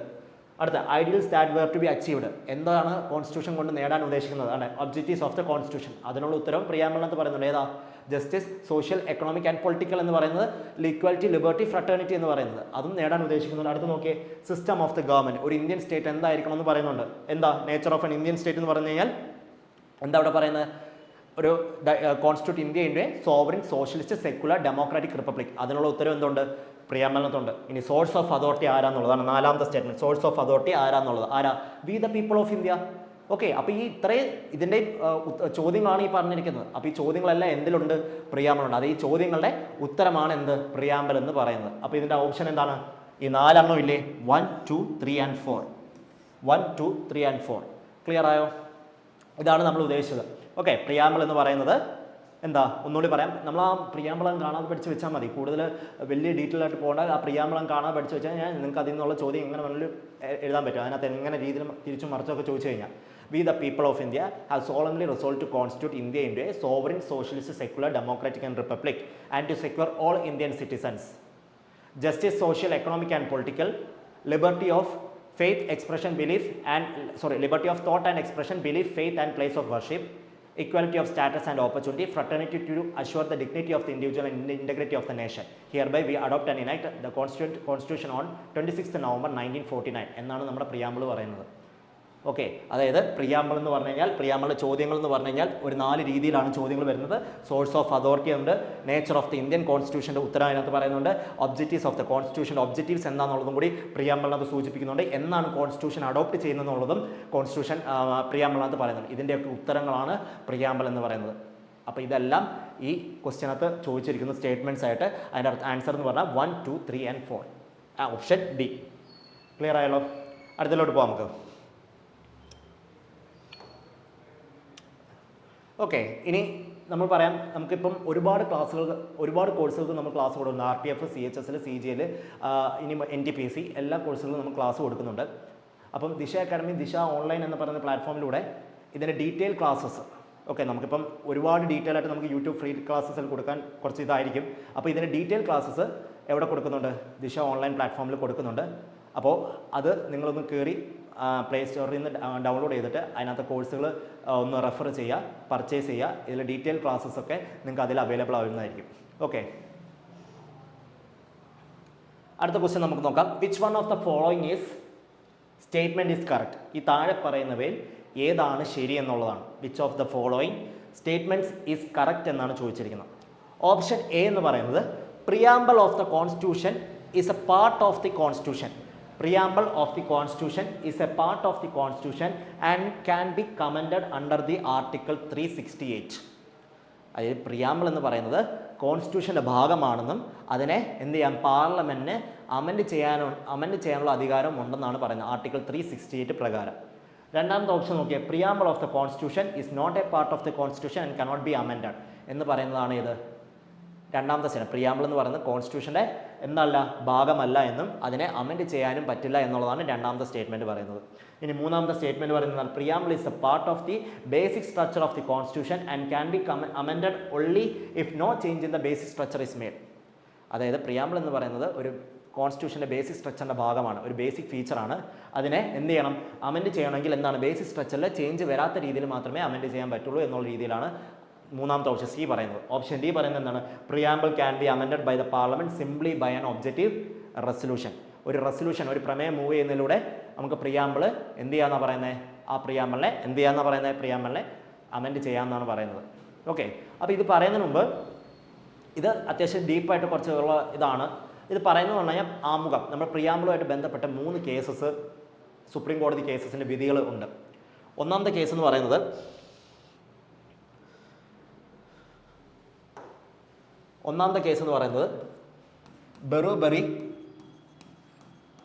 ബെറുബറി കേസ് 1960. ഒന്നാമത്തെ കേസ് ബെറുബറി കേസ് 1960. ബെറുബറി കേസിനകത്ത് പറയുന്നത് എന്താ വെച്ച് കഴിഞ്ഞാൽ പ്രിയാമ്പിൾ എന്ന് പറയുന്നത് എന്താണ്, അത് ആമുഖം എന്ന് പറയുന്നത് കോൺസ്റ്റിറ്റ്യൂഷൻ്റെ ഭാഗമല്ല എന്നാണ് പറയുന്നത്. ഓക്കെ, പ്രിയാമ്പിൾ എന്ന് പറയുന്നത് കോൺസ്റ്റിറ്റ്യൂഷൻ്റെ ഭാഗമല്ല എന്നും അതിനെ അമെൻഡ് ചെയ്യാമെന്നുമാണ് എവിടെ പറയുന്നത്, ബെറുബറി കേസ് 1960 പറയുന്നത്. ഓക്കെ, ഇനി ഇത് കഴിഞ്ഞിട്ട് രണ്ടാമതൊരു പ്രമാദമായ ഒരു കേസുണ്ട്, Kesavananda Bharati case. Kesavananda Bharati case. Kesavananda Bharati case 24th April 1973. 24th April 1973 Kesavananda Bharati കേസിൻ്റെ വിധി പറയുന്നത് സുപ്രീം കോടതി. ഓക്കെ, ഇന്ത്യൻ ചരിത്രത്തിൽ തന്നെ ഏറ്റവും വലിയ ഡിവിഷൻ ബെഞ്ച് ഇരുന്ന ബെഞ്ചാണ്. 13 ജഡ്ജസ് ആയിരുന്നു ഇതിന് വിധി പറയാൻ വേണ്ടി ഇരുന്നത്. ഇനി കേശവാനന്ദ ഭാരതി കേസിൽ എന്ത് പറയുന്നു, കേശവാനന്ദ ഭാരതി കേസിൽ പറയുന്ന കാര്യം എന്ന് പറഞ്ഞു കഴിഞ്ഞാൽ പ്രിയാമ്പിൾ എന്ന് പറയുന്നത് നേരെ ബെറുബറി കേസിൻ്റെ നേരെ ഓപ്പോസിറ്റ് വിധിയാണ് പറഞ്ഞത്. അതായത് പ്രിയാമ്പിൾ എന്ന് പറയുന്നത് എന്താണ്, കോൺസ്റ്റിറ്റ്യൂഷൻ്റെ ഭാഗമാണെന്നും അതിനെ അമെൻഡ് ചെയ്യാൻ എന്താണ്, കോൺസ്റ്റിറ്റ്യൂഷൻ്റെ ഭാഗമാണെന്നും അതിൻ്റെ ബേസിക് ഫീച്ചർ അമെൻഡ് ചെയ്യാനുള്ള അധികാരം പാർലമെൻറ്റ് ഇല്ല എന്നാണ് എവിടെ പറയുന്നത്, കേശവാനന്ദ ഭാരതി കേസിൽ പറയുന്നത്. ഇത് കഴിഞ്ഞിട്ട് വീണ്ടും ഒരു കേസ് വരുന്നുണ്ട്, LIC കേസ്. LIC കേസ് എന്ന് പറയുന്ന 1995 ഒരു കേസാണ്. ആ കേസിൽ കേശവാനന്ദ ഭാരതി കേസിൻ്റെ അതേ വിധി തന്നെ ഒന്നും കൂടി എടുത്ത് പറയുന്നുണ്ട്. അപ്പോൾ ചുരുക്കം പറഞ്ഞാൽ എന്താ, പ്രിയാമ്പിൾ എന്ന് പറയുന്നത് കോൺസ്റ്റിറ്റ്യൂഷൻ്റെ ഭാഗമാണെന്നും അതെന്താണ് ബേസിക് ഫീച്ചറും ആണെന്ന് അതിനെ അമെൻഡ് ചെയ്യാനുള്ള അധികാരം പാർലമെൻറ്റ് ഇല്ല എന്നുള്ളതാണ്. ഓക്കെ, അതിൻ്റെ ബേസിക് ഫീച്ചർ കോട്ടം തട്ടാത്ത രീതിയിൽ അമെൻഡ് ചെയ്യാൻ പറ്റും, അല്ലാതെ ബേസിക് ഫീച്ചർ മാറ്റിക്കൊണ്ടുള്ള അധികാരങ്ങളൊന്നും പാർലമെൻറ്റ്, അതിനെ അമെൻഡ് ചെയ്യാനുള്ള അധികാരങ്ങൾ പാർലമെൻറ്റ് ഇല്ല എന്നാണ് പറയുന്നത്. ഓക്കെ ആണല്ലോ. അങ്ങനെ ഈ 3 കേസുകൾ പ്രിയാമ്പിളുമായിട്ട് ബന്ധപ്പെട്ട് നിങ്ങൾക്ക് പഠിക്കാറുണ്ട്. ഒന്നാമത്തെ ബെറുബറി കേസ്, ഓപ്ഷൻ ബി. രണ്ടാമത്തെന്ന് പറഞ്ഞു കഴിഞ്ഞാൽ കേശവാനന്ദ ഭാരതി കേസ്. മൂന്നാമത്തേന്ന് പറഞ്ഞു കഴിഞ്ഞാൽ LIC കേസ് 1995. ക്ലിയർ ആയോ? ഓക്കെ, അപ്പോൾ നമുക്ക് ആ ക്വസ്റ്റ്യനിലോട്ടൊന്ന് വരാം.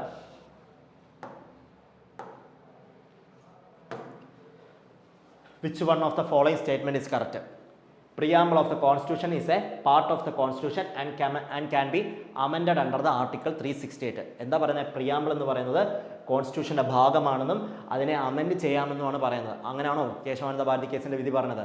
ആണോ? അതിനെ അമെൻഡ് ചെയ്യാൻ അധികാരമില്ലെന്നാണ്. അതായത് പ്രിയാമ്പിൾ എന്ന് പറയുന്നത് കോൺസ്റ്റിറ്റ്യൂഷൻ്റെ ഭാഗമാണെന്നും അതൊരു ബേസിക് ഫീച്ചറാണെന്നും പിന്നെന്താണ് പറയുന്നത്, ആ ബേസിക് ഫീച്ചർ അമെൻഡ് ചെയ്യാൻ, അല്ലെങ്കിൽ ആർട്ടിക്കിൾ 360 പ്രകാരം 368 പ്രകാരം ആ ബേസിക് ഫീച്ചർ അമെൻഡ് ചെയ്യാൻ ഇല്ലാന്നല്ലേ പറയുന്നത്.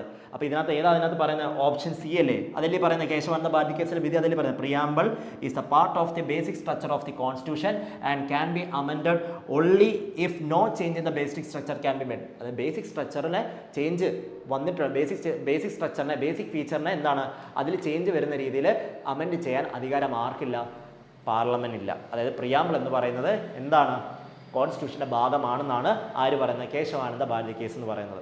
അപ്പോൾ ഇതിൻ്റെ ഉത്തരം കിട്ടിയോ? ഓപ്ഷൻ സി ആണ്. ക്ലിയർ ആയോ? അടുത്ത ചോദ്യത്തിലോട്ട് പോവാം. Abolition of zamindari system is prescribed in which schedule of the constitution? ഏത് ഷെഡ്യൂളിലാണ് abolition of the zamindari system അല്ലെങ്കിൽ സെമീന്ദാരി സിസ്റ്റം നിർത്തലാക്കുന്നത്, സെമീന്ദാരി സിസ്റ്റം റദ്ദാക്കുന്നത് ഏത് പട്ടികയിലാണെന്നാണ് പറയുന്നത്? നമുക്കറിയാം കോൺസ്റ്റിറ്റ്യൂഷൻ നിലവിൽ വരുന്ന സമയത്ത് എത്ര ഷെഡ്യൂൾസ് ഉണ്ടായിരുന്നു? അതായത് 26 ജനുവരി 1950 ആയപ്പോഴത്തേക്ക് എത്ര ഷെഡ്യൂൾസ് നമുക്കുണ്ട്? 26 ജനുവരി 1950 ആയപ്പോഴത്തേക്ക് നമുക്ക് 395 ആർട്ടിക്കിൾസ് ഉണ്ടെന്ന് പറഞ്ഞു അല്ലേ? 395 ആർട്ടിക്കിൾസ് ഉണ്ടെന്ന് പറഞ്ഞു. അതുപോലെ തന്നെ 8 ഷെഡ്യൂൾസ് ഉണ്ടെന്ന് പറഞ്ഞു. പിന്നെ എത്ര? 22 ഭാഗങ്ങളുണ്ടെന്ന് പറഞ്ഞു അല്ലേ? 22 ഭാഗങ്ങളുണ്ട്. അത് 26 ജനുവരി 1950 നമ്മുടെ കോൺസ്റ്റിറ്റ്യൂഷൻ നിലവിൽ വരുന്നത്. അല്ല, original form of the constitution നിലവിൽ വരുന്നത് 26 ജനുവരി 1950. ഇനി അതിനകത്ത് എന്തെങ്കിലും ആഡ് ചെയ്യണമെങ്കിലോ അല്ലെങ്കിൽ അതിൽ നിന്ന് എന്തെങ്കിലും എടുത്ത് മാറ്റണമെങ്കിലോ ഒരു അമെൻമെൻറ്റ് വഴിയേ പറ്റത്തുള്ളൂ. ഓക്കെ, അതിനകത്ത് മാറ്റം എന്ത് മാറ്റം ആയിക്കോട്ടെ, എന്ത് മാറ്റം പറ്റില്ല. അത് ഒറിജിനൽ ഫോം ഓഫ് കോൺസ്റ്റിറ്റ്യൂഷനിൽ എന്തെങ്കിലും ആഡ് ചെയ്യണമെങ്കിലോ അല്ലെങ്കിൽ അതിൽ നിന്ന് റിപ്പീറ്റ് ചെയ്യണമെങ്കിലോ നമുക്കൊരു അമെൻമെൻറ്റ് വഴിയേ പറ്റത്തുള്ളൂ. അപ്പോൾ അങ്ങനെ ഒരു അമെൻമെൻറ്റ് വഴി മാത്രമേ എന്താകുള്ളൂ ഇനിയുള്ള കാര്യങ്ങൾ. അപ്പോൾ ഇപ്പം നിലവിൽ എത്ര ആർട്ടിക്കിൾസ് ആയിട്ട് മാറിയിട്ടുണ്ട്? നിലവിൽ ഒരു 470+ ആർട്ടിക്കിൾസ് ഉണ്ട്. അതുപോലെ തന്നെ 12 ഷെഡ്യൂൾ, 8 ഷെഡ്യൂൾ എന്ന് പറഞ്ഞാൽ എത്രയായി? 12 ഷെഡ്യൂൾസ് ആയിട്ടുണ്ട്. 22 ഭാഗങ്ങൾ എന്ന് പറയുന്നത് 25 ഭാഗങ്ങളായിട്ട് മാറിയിട്ടുണ്ട് അല്ലേ? 22 ഭാഗങ്ങൾ എന്നുള്ളത് 25 ഭാഗമായിട്ട് മാറിയിട്ടുണ്ട്. 8 ഷെഡ്യൂൾസ് എന്ന് പറയുന്നത് 12 ഷെഡ്യൂൾസ് ആയിട്ട് മാറിയിട്ടുണ്ട്. 395 ആർട്ടിക്കിൾസ് എന്ന് പറയുന്നത് 470+ ആർട്ടിക്കിൾസ് മാറിയിട്ടുണ്ട്. അപ്പോൾ ഇത്രയും ആയിട്ടുണ്ടെങ്കിൽ എന്തായിരിക്കും? ഓരോ അമെൻമെൻറ്റ് വഴിയായിരിക്കും ഇത് ചേർത്തിട്ടുള്ളത് അല്ലേ? ഓരോ അമെൻമെൻറ്റ് വഴിയായിരിക്കും ഇത് ചേർത്തിട്ടുണ്ടാകും. നമ്മുടെ ഒറിജിനൽ ഫോം ഓഫ് കോൺസ്റ്റിറ്റ്യൂഷൻ ഇത്ര കാര്യങ്ങൾ മാത്രമേ ഉള്ളൂ. ഒറിജിനൽ ഫോം ഓഫ് കോൺസ്റ്റിറ്റ്യൂഷനിൽ 395 ആർട്ടിക്കിൾസും 8 ഷെഡ്യൂൾസും 22 പാർട്സ് മാത്രമേ ഉള്ളൂ. പിന്നീട് അമെൻമെൻറ്റ് വഴി കയറിയാണ് എന്ത് 400 ഇപ്പം നിലവിൽ 470+ 12 ഷെഡ്യൂൾസ് 25 ഭാഗങ്ങളായിട്ട് വന്നിരിക്കുന്നത്. ക്ലിയർ ആണല്ലോ? ഇനി നമുക്ക് ഇത് നോക്കുന്നതിന് മുമ്പ് abolition of the zamindari system, abolition അല്ലെ സെമീൻദാരി സിസ്റ്റം എടുത്തു കളയുന്നത് ഏത് ഷെഡ്യൂളിനകത്താണ് പറയുന്നത് എന്നുള്ളതാണ്. ഓക്കെ, അതിൻ്റെ ഉത്തരം എന്ന് പറയുന്നത് 9th ഷെഡ്യൂളാണ്. 9th ഷെഡ്യൂളിലാണ് എന്ത് abolition of the zamindari system എടുത്തു കളയുന്നത്. ഇനി 9th ഷെഡ്യൂൾ പറയുമ്പോൾ അത് മാത്രമല്ല അതിനകത്ത് പറയുന്നത്. 9th ഷെഡ്യൂളിനകത്ത് പറയുന്നത് acts and regulations of state legislatures regarding land reforms, acts and regulations of state legislatures regarding land reforms and abolition of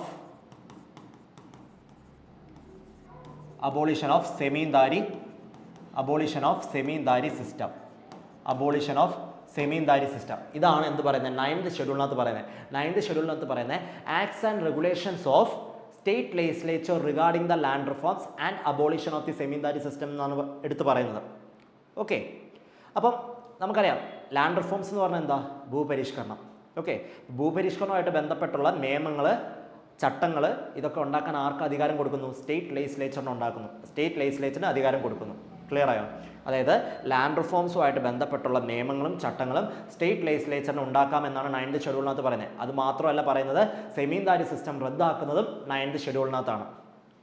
okay, ഇനി നമുക്കറിയാം 8 ഷെഡ്യൂൾ മാത്രമേ എവിടെ ഉണ്ടായിരുന്നുള്ളൂ? കോൺസ്റ്റിറ്റ്യൂഷനിൽ ഉണ്ടായിരുന്നുള്ളൂ. ഒറിജിനൽ ഫോം ഓഫ് കോൺസ്റ്റിറ്റ്യൂഷനിൽ ആകെ 8 ഷെഡ്യൂൾ മാത്രമേ ഉണ്ടായിരുന്നുള്ളൂ. പിന്നീടാണ് എന്ത് ഇപ്പം നിലവിലുള്ള 12 മാറുന്നത്. അപ്പോൾ ആ 8 ഷെഡ്യൂളിൽ നിന്ന് ബാക്കി 4 ഷെഡ്യൂൾ ആഡ് ചെയ്ത് ഏത് വഴിയായിരിക്കും? അമെൻമെൻറ്റ് വഴിയായിരിക്കും, ഓരോ ഭേദഗതികൾ വഴിയായിരിക്കും ആഡ് ചെയ്തിട്ടുണ്ടാവുക. അങ്ങനെ ഇത് എത്രാമത്തെ ഷെഡ്യൂൾ ഇത് പറയുന്നത്? 9th ഷെഡ്യൂളാണ്. അപ്പോൾ 9th ഷെഡ്യൂളിൽ ഏത് അമെൻമെൻറ്റിലൂടെ ആഡ് ചെയ്തത്? വെരി ഇമ്പോർട്ടൻ്റ് ആണ്. 9th ഷെഡ്യൂൾ ആഡ് ചെയ്തത് ഫസ്റ്റ് അമെൻമെൻറ്റ് ആക്ട് 1951, ഏറ്റവും ആദ്യത്തെ അമെൻമെൻറ്റ് ആക്റ്റാണ്. ഫസ്റ്റ് അമെൻമെൻറ്റ് ആക്ട് 1951 ആണ് ഏത് 9th ഷെഡ്യൂൾ എന്ന് പറയുന്നത്. ക്ലിയർ ആയോ? ഞാൻ പറഞ്ഞു ഒറിജിനൽ കോൺസ്റ്റിറ്റ്യൂഷനിൽ നമ്മൾ 8 ഉള്ളായിരുന്നു, പിന്നീടുള്ള 4 ഇപ്പം നിലവിൽ 12 ഉണ്ട്. ആ 4 വന്നത് എങ്ങനെയാണ്? ആ 4 വന്നത് ഓരോന്നും അമെൻമെൻറ്റ് വഴി ആഡ് ചെയ്തിട്ടാണ്. അപ്പോൾ ഈ ഒരു അമെൻമെൻറ്റ്, അതായത് acts and regulations regarding the acts and regulations of state legislature regarding the land reforms and abolition of zamindari system എന്ന് പറയുന്ന ആ ഒരു റെഗുലേഷൻ, ആ ഒരു ഷെഡ്യൂൾ 9th ഷെഡ്യൂൾ എന്ന് പറയുന്നത് ആഡ് ചെയ്തത് ഫസ്റ്റ് അമെൻമെൻറ്റ് ആക്ട് 1951 പ്രകാരമാണ്. ഓക്കെ ആണല്ലോ? ഇനി ഫസ്റ്റ് അമെൻമെൻറ്റ് ആക്ട് 1951 ഇത് മാത്രമല്ല പറയുന്നത്. സാധാരണഗതിയിൽ പാർലമെൻറ്റോ അല്ലെങ്കിൽ സ്റ്റേറ്റ് ലെജിസ്ലേച്ചറോ ഏതെങ്കിലും ഒരു നിയമം ഉണ്ടാക്കുമ്പോൾ, സാധാരണഗതിയിൽ പാർലമെൻറ്റോ സ്റ്റേറ്റ് ലെജിസ്ലേച്ചറോ ഏതെങ്കിലും ഒരു നിയമം ഉണ്ടാക്കുമ്പോൾ ആ നിയമം ഫണ്ടമെൻ്റൽ റൈറ്റ്സിനെ വയലേറ്റ് ചെയ്യുന്നുണ്ടെങ്കിൽ, അല്ലെങ്കിൽ നമ്മുടെ ഒരു മൗലിക അവകാശത്തെ വയലേറ്റ് ചെയ്യുന്നുണ്ടെങ്കിൽ നമുക്ക് കോടതിയിൽ പോകാം. We can go to supreme court or high court. Clear ആയോ? അതായത് ഏതെങ്കിലും പാർലമെൻറ്റ് നിർമ്മിക്കുന്നതോ അല്ലെങ്കിൽ സ്റ്റേറ്റ് ലെജിസ്ലേച്ചർ നിർമ്മിക്കുന്നതായിട്ടുള്ള ഏതെങ്കിലും ഒരു നിയമം ഫണ്ടമെൻ്റൽ റൈറ്റ്സിനെ വയലേറ്റ് ചെയ്യുന്നുണ്ടെങ്കിൽ നമുക്ക് സുപ്രീം കോടതിയിൽ പോകാം എന്നുള്ളതാണ് ആർട്ടിക്കിൾ 32 പറയുന്നത്. ഓർമ്മയുണ്ടോ? ആർട്ടിക്കിൾ 32 എന്ന് പറഞ്ഞു കഴിഞ്ഞാൽ എന്താ പറയുന്നത്? Heart and soul of the constitution എന്നാണ് പറയുന്നത്. ബി ആർ അംബേദ്കർ വിശേഷിപ്പിച്ചത് heart and soul of the constitution എന്നാണ് ആർട്ടിക്കിൾ 32 വിശേഷിപ്പിച്ചത്. എന്താ ആർട്ടിക്കിൾ 32 എന്ന് പറയുന്നത്? അതായത് ഫണ്ടമെൻ്റൽ റൈറ്റ്സിനെ വയലേറ്റ് ചെയ്യുന്ന ഏതെങ്കിലും നിയമം ഉണ്ടെങ്കിൽ അതിനെ ചാലഞ്ച് ചെയ്യാനുള്ള അധികാരം കോടതിക്കുണ്ടെന്നാണ്. അതായത് നമുക്ക് സുപ്രീം കോടതിക്ക് പോകാമെന്ന്. ഓക്കെ, ഫണ്ടമെൻ്റൽ റൈറ്റ്സിനെ വയലേറ്റ് ചെയ്യുന്ന ഏതെങ്കിലും നിയമം ഉണ്ടെങ്കിൽ നമുക്ക് എന്താണ് സുപ്രീം കോടതിക്ക് ആ നിയമത്തെ ചലഞ്ച് ചെയ്യാനുള്ള അധികാരമുണ്ട് എന്ന് പറയുന്നതാണ് ആർട്ടിക്കിൾ 32 എന്ന് പറയുന്നത്. ഇനി ഹൈക്കോടതിക്ക് ചലഞ്ച് ചെയ്യാമെന്ന് പറയുന്ന ആർട്ടിക്കിൾ ഏതാ? ഹൈക്കോടതിക്ക് ചലഞ്ച് ചെയ്യാമെന്ന് പറയുന്ന ആർട്ടിക്കിളാണ് ആർട്ടിക്കിൾ 226 എന്ന് പറയുന്നത്. ഹൈക്കോടതിക്ക് ചലഞ്ച് ചെയ്യാമെന്ന് പറയുന്ന ആർട്ടിക്കിളാണ് ആർട്ടിക്കിൾ 226 എന്ന് പറയുന്നത്. ക്ലിയർ ആയോ? പക്ഷേ ഇതിൽ നമ്മൾ ഡിഫറൻസ് എന്ന് പറഞ്ഞാൽ എന്താ? ആർട്ടിക്കിൾ 32 എന്ന് പറയുന്ന ഒരു ഫണ്ടമെൻ്റൽ റൈറ്റ് ആണ്. അതായത് ഏതെങ്കിലും നിയമം ഫണ്ടമെൻ്റൽ റൈറ്റിനെ വയലേറ്റ് ചെയ്യുന്നുണ്ടെങ്കിൽ സുപ്രീം കോടതിക്ക് അത് ആ നിയമത്തെ ചോദ്യം ചെയ്യാമെന്ന് പറയുന്ന ആർട്ടിക്കിൾ 32 എന്ന് പറയുന്നത് ഒരു ഫണ്ടമെൻ്റൽ റൈറ്റ് ആണ്. അല്ലേ? പാർട്ട് 3 ഫണ്ടമെൻ്റൽ റൈറ്റ് പറയുന്നത്. പാർട്ട് 3 എന്ത്? ഫണ്ടമെൻ്റൽ റൈറ്റ് പറയുന്നത്. പാർട്ട് 3 ഫണ്ടമെൻ്റൽ റൈറ്റ്സ് പറയുന്നത്.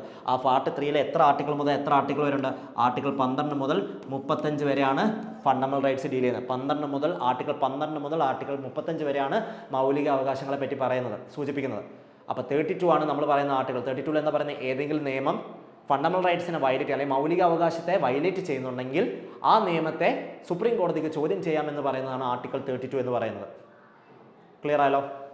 അപ്പോൾ ഈ ഒരു ഷെഡ്യൂൾ പ്രകാരം ഞാൻ പറഞ്ഞു ഫസ്റ്റ് അമെൻമെൻറ്റ് ആക്ട് 1951 പ്രകാരമാണ് ഈ ഒരു ഷെഡ്യൂൾ ആഡ് ചെയ്തേക്കുന്നത്. ഈ അമെൻമെൻറ്റിനകത്ത് ഫസ്റ്റ് അമെൻമെൻറ്റ് ആക്ട് 1951 ഒരു കാര്യം പറയുന്നുണ്ട്. ഒരു എക്സെപ്ഷൻ കേസാണിത്. അതായത് ലാൻഡ് റിഫോംസുമായിട്ട് ബന്ധപ്പെട്ട് സ്റ്റേറ്റ് ലെജിസ്ലേച്ചർ ഭൂപരിഷ്കരണവുമായിട്ട് ബന്ധപ്പെട്ട് സ്റ്റേറ്റ് ലെജിസ്ലേച്ചർ ഉണ്ടാക്കുന്ന നിയമങ്ങളും ചട്ടങ്ങളും ഫണ്ടമെന്റൽ റൈറ്റ്സിനെ വയലേറ്റ് ചെയ്യുന്നുണ്ടെങ്കിലും അതിന് കോടതിയിൽ ചോദ്യം ചെയ്യാൻ പറ്റില്ല എന്നുള്ളതാണ് ഫസ്റ്റ് അമെൻമെൻറ്റ് ആക്ട് 1951 പറയുന്നത്. അതായത് ഇതൊരു എക്സെപ്ഷൻ കേസാണ്. അതായത് ഈ 9ാം പട്ടികയിലുള്ള ഏത് നിയമമായാലും 9ാം പട്ടികയുടെ കീഴിൽ 9th ഷെഡ്യൂളിൻ്റെ കീഴിൽ നിർമ്മിക്കപ്പെടുന്ന ഏത് നിയമമാണെങ്കിലും ആ നിയമം ഫണ്ടമെന്റൽ റൈറ്റ്സിനെ വയലേറ്റ് ചെയ്യുന്നുണ്ടെങ്കിൽ കോടതിയിൽ ചോദ്യം ചെയ്യാനുള്ള അധികാരമില്ല എന്നുള്ളതാണ് ഈ അമെൻമെൻറ്റിൻ്റെ പ്രത്യേകത. ഇതൊരു എക്സെപ്ഷൻ കേസാണ്. നമ്മൾ എന്താ സാധാരണഗതിയിൽ ഒരു നിയമം ഫണ്ടമെന്റൽ റൈറ്റ്സിനെ വയലേറ്റ് ചെയ്യുന്നുണ്ടെങ്കിൽ എന്ത് ചെയ്യാം? കോടതിയിൽ പോകാം, സുപ്രീം കോടതിക്ക് ചലഞ്ച് ചെയ്യാം എന്നുള്ളതാണ് ഒരു മൗലിക അവകാശമല്ലേ ആർട്ടിക്കിൾ 32 എന്ന് പറയുന്നത്. പക്ഷേ ഇതൊരു എക്സെപ്ഷൻ കേസാണ്. ഈ ഒരു അമെൻമെൻറ്റിലൂടെ ഈ പട്ടികയിൽ ഉൾപ്പെടുന്ന നിയമം എന്ന് പറയുന്നത് എന്താണ്? ഫണ്ടമെന്റൽ റൈറ്റ്സിനെ വയലേറ്റ് ചെയ്യുന്നുണ്ടെങ്കിൽ അതിന് കോടതിയിൽ ചോദ്യം ചെയ്യാൻ പറ്റില്ല എന്നുള്ളതാണ് ഈ ഒരു അമെൻമെൻറ്റിലൂടെ പറയുന്നത്. പക്ഷേ 2007 സുപ്രീം കോടതിയുടെ ഒരു വിധി വരുന്നുണ്ട്. 2007 സുപ്രീം കോടതിയുടെ ഒരു വിധി വരുന്നുണ്ട്. 24th April 1973 ശേഷമുള്ള 2007 സുപ്രീം കോടതി ഒരു വിധി വരുന്നുണ്ട്. 24th April 1973 ശേഷമുള്ള ഈ ഷെഡ്യൂളിൻ്റെ കീഴിലുള്ള നിയമങ്ങൾ കോടതിയിൽ ചോദ്യം ചെയ്യാം. ഫണ്ടമെന്റൽ റൈറ്റ്സിനെ വയലേറ്റ് ചെയ്യുന്നുണ്ടെങ്കിൽ കോടതിയിൽ ചോദ്യം ചെയ്യാമെന്ന് സുപ്രീം കോടതി വിധിച്ചു. ക്ലിയർ ആയോ? 2007 സുപ്രീം കോടതി ഒരു വിധി കൊണ്ടുവന്നു. 24th April 1973 എന്താണ് പറയുന്നത്? ഈ നിയമത്തിൽ 9ാം പട്ടികയിൽ നമ്മളൊരു എക്സെപ്ഷൻ കേസ് പറഞ്ഞല്ലോ. ആ 9ാം പട്ടികയിൽ ഇനി മുതലൊരു നിയമം ക്രിയേറ്റ് ചെയ്യുമ്പോൾ ആ നിയമം ഫണ്ടമെന്റൽ റൈറ്റ്സിനെ വയലേറ്റ് ചെയ്യുന്നുണ്ടെങ്കിൽ കോടതിയിൽ ചോദ്യം ചെയ്യാമെന്ന് എടുത്തു. അത് ആ ജുഡീഷ്യൽ സ്ക്രൂട്ടിനി എടുത്ത് മാറ്റി. അതായത് ജുഡീഷ്യൽ സ്ക്രൂട്ടിനി കൊണ്ടുവന്നു ഈ ഒരു 2007 സുപ്രീം കോടതി. അതായത് ജുഡീഷ്യൽ എന്ത് ചെയ്യാം? അതിനെ ചാലഞ്ച് ചെയ്യാമെന്നാണ് പറയുന്നത്. ക്ലിയർ ആയോ? ഇതാണ് 9th ഷെഡ്യൂൾ എന്ന് പറയുന്നത്. ഓക്കെ, അപ്പോൾ 9th ഷെഡ്യൂളിൽ abolition of the zamindari system മാത്രമല്ല പറയുന്നത്. എന്താ 9th ഷെഡ്യൂൾ പറഞ്ഞത്? Acts and regulations of the state legislature regarding the land reforms. ഭൂപരിഷ്കരണവുമായിട്ട് ബന്ധപ്പെട്ട് സ്റ്റേറ്റ് ലെജിസ്ലേച്ചറിന് ഉണ്ടാക്കുന്ന നിയമങ്ങളും ചട്ടങ്ങളും. പിന്നെന്താ പറയുന്നത്? അത് കഴിഞ്ഞിട്ടാണ് പറയുന്നത് and abolition of zamindari system എന്ന് പറഞ്ഞാൽ ഇത് വളരെ ഇമ്പോർട്ടൻ്റ് ആയിട്ടുള്ള ഷെഡ്യൂളാണ്. നമുക്കറിയാം കോൺസ്റ്റിറ്റ്യൂഷൻ നിലവിൽ വന്നപ്പോൾ 8 ഷെഡ്യൂൾസേ ഉണ്ടായിരുന്നുള്ളൂ. പിന്നെയുള്ള ഷെഡ്യൂൾസ് എല്ലാം ആഡ് ചെയ്തത് ഏത് വഴിയാണ്? ഓരോ അമെൻമെൻറ്റ് വഴിയാണ് ആഡ് ചെയ്തത്. അങ്ങനെ 9ാമത്തെ ഷെഡ്യൂൾ ആഡ് ചെയ്തത് ഫസ്റ്റ് അമെൻമെൻറ്റ് ആക്ട് 1951. ആദ്യത്തെ അമെൻമെൻറ്റ് ആക്ടാണ് പാർലമെൻറ്റ് ഫസ്റ്റ് അമെൻമെൻറ്റ് ആക്ട് 1951. ഈ അമെൻമെൻറ്റിലൂടെ എന്താ പറയുന്നത്? ഈ അമെൻമെൻറ്റിലൂടെ പറയുന്നതെന്ന് വെച്ച് കഴിഞ്ഞാൽ എന്താ? സ്റ്റേറ്റ് ലെജിസ്ലേച്ചറിന് ലാൻഡ് റിഫോംസുമായിട്ട് ബന്ധപ്പെട്ടുള്ള നിയമങ്ങളും ചട്ടങ്ങളും ഉണ്ടാക്കാമെന്നും ആ നിയമങ്ങളും ചട്ടങ്ങളും എന്താണ്? ഫണ്ടമെന്റൽ റൈറ്റ്സിനെ വയലേറ്റ് ചെയ്യുന്നുണ്ടെങ്കിൽ അല്ലെങ്കിൽ മൗലിക അവകാശത്തെ വയലേറ്റ് ചെയ്യുന്നുണ്ടെങ്കിൽ ആ നിയമത്തെ കോടതിയിൽ ചോദ്യം ചെയ്യാൻ പറ്റില്ല എന്നുള്ളതാണ് ഫസ്റ്റ് അമെൻമെൻറ്റ് ആക്ട് 1951 പറയുന്നത്. പക്ഷേ സാധാരണഗതിയിൽ എന്താ പറയുന്നത്? ഒരു നിയമം ഫണ്ടമെന്റൽ റൈറ്റ്സിനെ വയലേറ്റ് ചെയ്യുന്നുണ്ടെങ്കിൽ അതിനെ സുപ്രീം കോടതിയിൽ ചോദ്യം ചെയ്യാമെന്നുള്ളത് ആർട്ടിക്കിൾ 32 പറയുന്നത്. അതൊരു fundamental article 32 itself a fundamental right അല്ലേ? സുപ്രീം കോടതിയിൽ ചോദ്യം ചെയ്യുന്നത്. പക്ഷേ ഇതൊരു എക്സെപ്ഷൻ കേസാണ്. പക്ഷേ 2007 സുപ്രീം കോടതി ഒരു വിധി കൊണ്ടുവരുന്നുണ്ട്. 24th April 1973 ശേഷമുള്ള എല്ലാ നിയമങ്ങളും എന്താണ്? It's now open to judicial review. അതായത് ജുഡീഷ്യറിക്ക് അതിനെ റിവ്യൂ ചെയ്യാമെന്ന് പറയുന്നുണ്ട്. ഫണ്ടമെന്റൽ റൈറ്റ്സിനെ വയലേറ്റ് ചെയ്യുന്നുണ്ടെങ്കിൽ ജുഡീഷ്യറിക്ക് അതിനെ റിവ്യൂ ചെയ്യാമെന്ന് 2007 സുപ്രീം കോടതി വിധിച്ചു. ഓക്കെ, ക്ലിയർ ആയെന്ന് വിശ്വസിക്കുന്നു. നമുക്ക് എന്നാൽ പിന്നെ ആ ക്വസ്റ്റ്യൻ്റെ ആൻസർ നമുക്ക് നോക്കിയേക്കാം.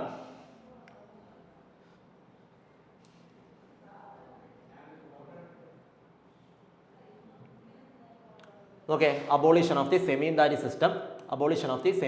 System is prescribed in which schedule? ഏത് ഷെഡ്യൂളിലാണ് abolition of the zamindari system ഉണ്ടെന്ന് പറയുന്നത്? ഏത് ഷെഡ്യൂളിലാണ്?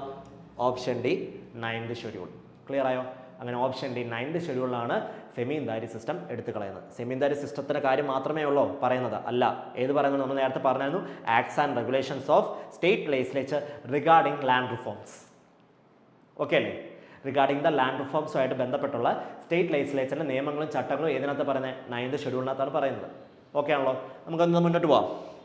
അടുത്ത ക്വസ്റ്റ്യൻ നോക്കാം നമുക്ക്.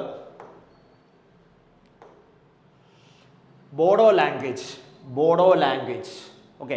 Language was added to the 8th schedule through which amendment act? അപ്പോൾ തന്നെ ഇവിടെ തന്നെ നിങ്ങൾക്കൊരു കാര്യം പിടികിട്ടി. 8ാമത്തെ ഷെഡ്യൂൾ എന്തിനെ പറ്റിയാണ് പറയുന്നതെന്നുള്ളത്. 8th ഷെഡ്യൂൾ എന്തിനെ പറ്റിയാണ് പറയുന്നതെന്നുള്ളത് ഇവിടെ നിന്ന് നിങ്ങൾക്ക് ഒരു കാര്യം പിടികിട്ടി അല്ലേ? നമുക്കറിയാം മൊത്തം 12 ഷെഡ്യൂളാണ് നമുക്കുള്ളത്. കോൺസ്റ്റിറ്റ്യൂഷൻ നിലവിൽ വന്നപ്പോൾ നമുക്ക് ആകെ 8 ഷെഡ്യൂളേ ഉണ്ടായിരുന്നുള്ളൂ. ഇപ്പം നിലവിൽ നമുക്ക് 12 ഷെഡ്യൂളുണ്ട്. ഓക്കെ, അപ്പോൾ 8ാമത്തെ ഷെഡ്യൂളിൽ എന്താ പറയുന്നത്? എട്ടാമത്തെ ഷെഡ്യൂളിൽ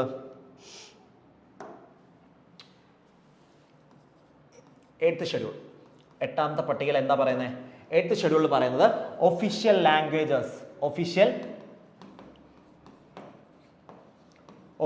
ലാംഗ്വേജസിനെ പറ്റിയാണ് എയ്ത്ത് ഷെഡ്യൂളിനകത്ത് പറയുന്നത് ഒഫീഷ്യൽ ലാംഗ്വേജസിനെ പറ്റിയാണ്.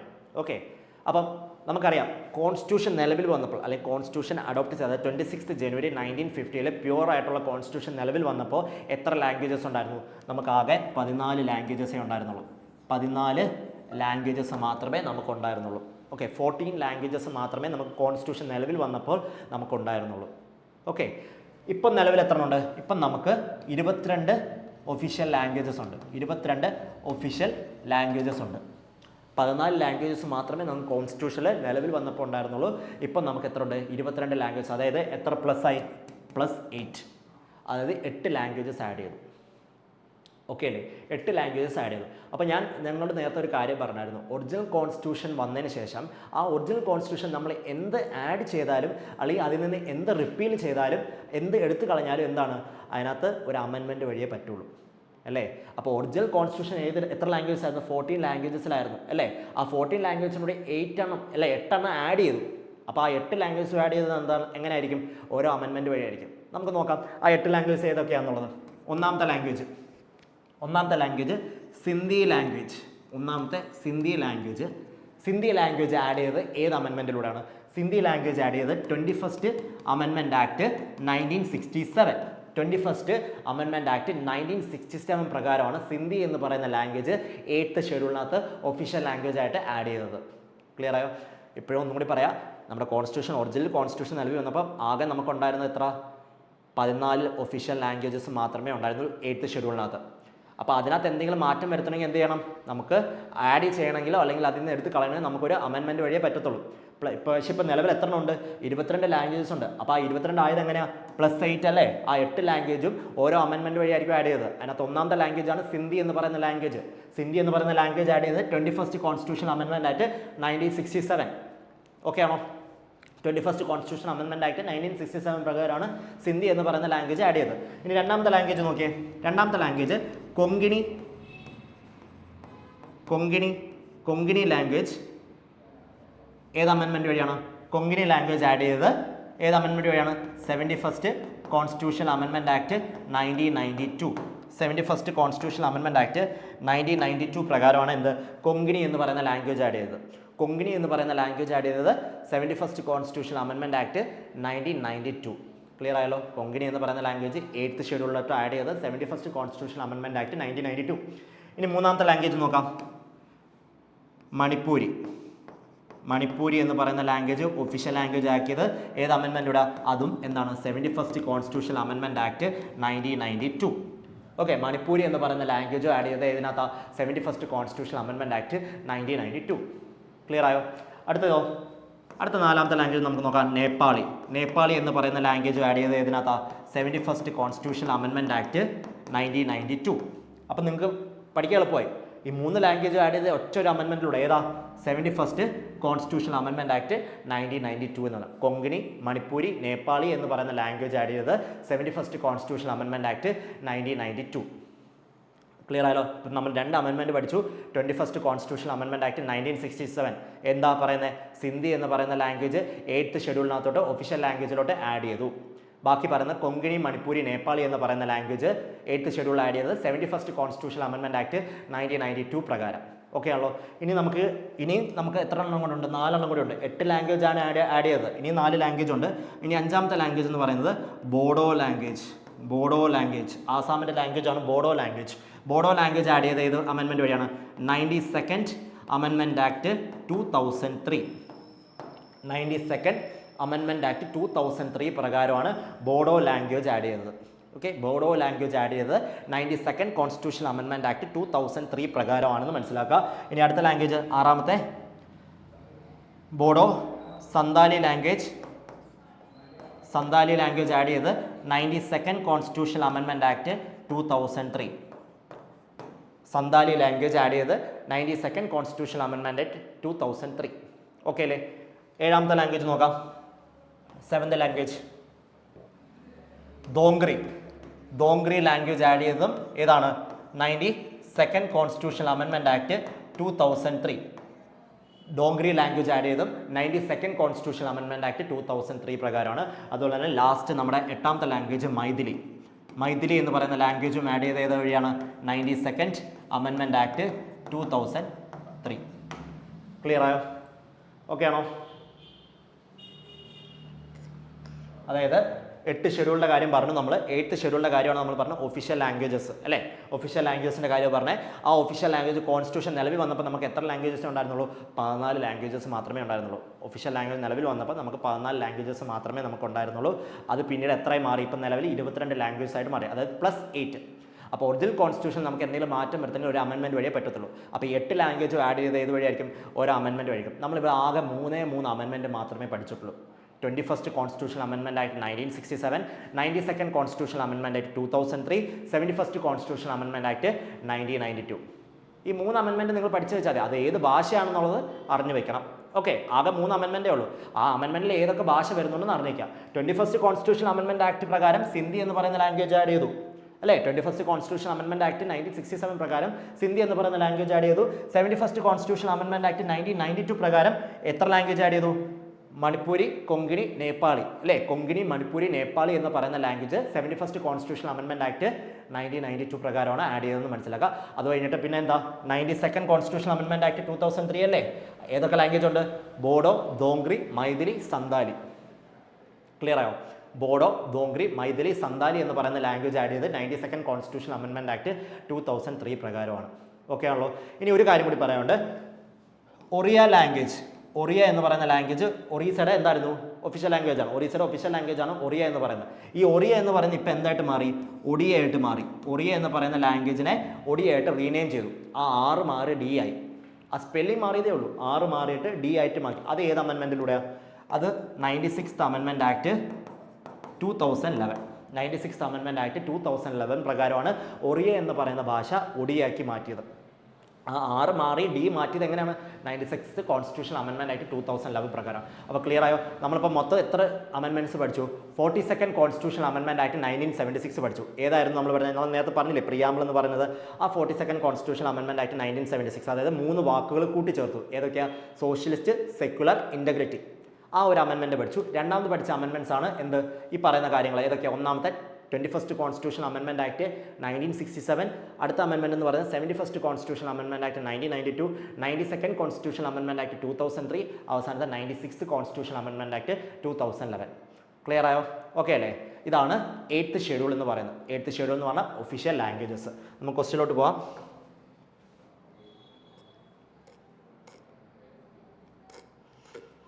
ക്വസ്റ്റ്യൻ ഇതായിരുന്നു. Bodo language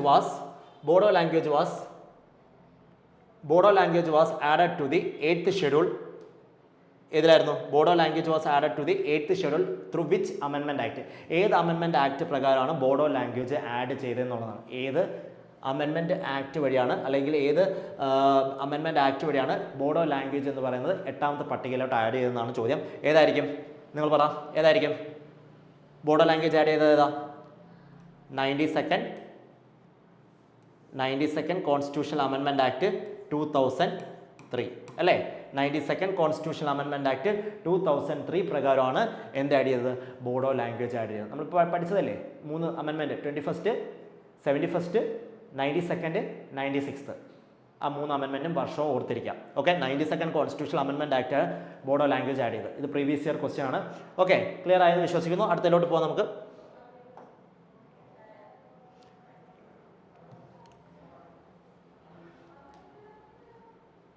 Okay, provision of defection is prescribed in which of the following schedule? Provision of the defection എന്ന് പറഞ്ഞാൽ എന്താ? ഡിഫെക്ഷൻ എന്ന് പറഞ്ഞാൽ എന്താ? കൂറുമാറ്റം. ഓക്കെ, കൂറുമാറ്റമാണ് ഡിഫെക്ഷൻ എന്ന് പറയുന്നത്. അപ്പോൾ ഡിഫെക്ഷനെ പറ്റി ഏത് ഷെഡ്യൂളിലാണ് സൂചിപ്പിക്കുന്നത് എന്നുള്ളതാണ്. ഡിഫെക്ഷനെ പറ്റി ഏത് പട്ടികയിലാണ് പറയുന്നത് എന്നുള്ളതാണ് ചോദ്യം വന്നിരിക്കുന്നത്. ഓപ്ഷൻ എന്താ? Option A 11th, option B 10th, option C 8th, option D 6th അല്ലേ? Option A 11th, option B 10th, option C 8th, option D 6th.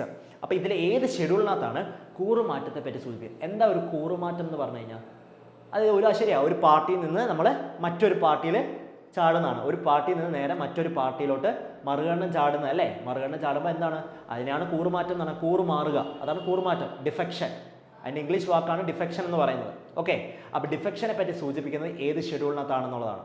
Okay, ഡിഫെക്ഷനെ പറ്റി സൂചിപ്പിക്കുന്നത് ഏത് ഷെഡ്യൂളിനകത്താണ് നമ്മളിവിടെ പറയുന്നത്. അപ്പം ഏത് ഷെഡ്യൂളിലായിരിക്കും ഡിഫെക്ഷനെ പറ്റി പറയുന്നത്? 10th ഷെഡ്യൂളിലാണ്.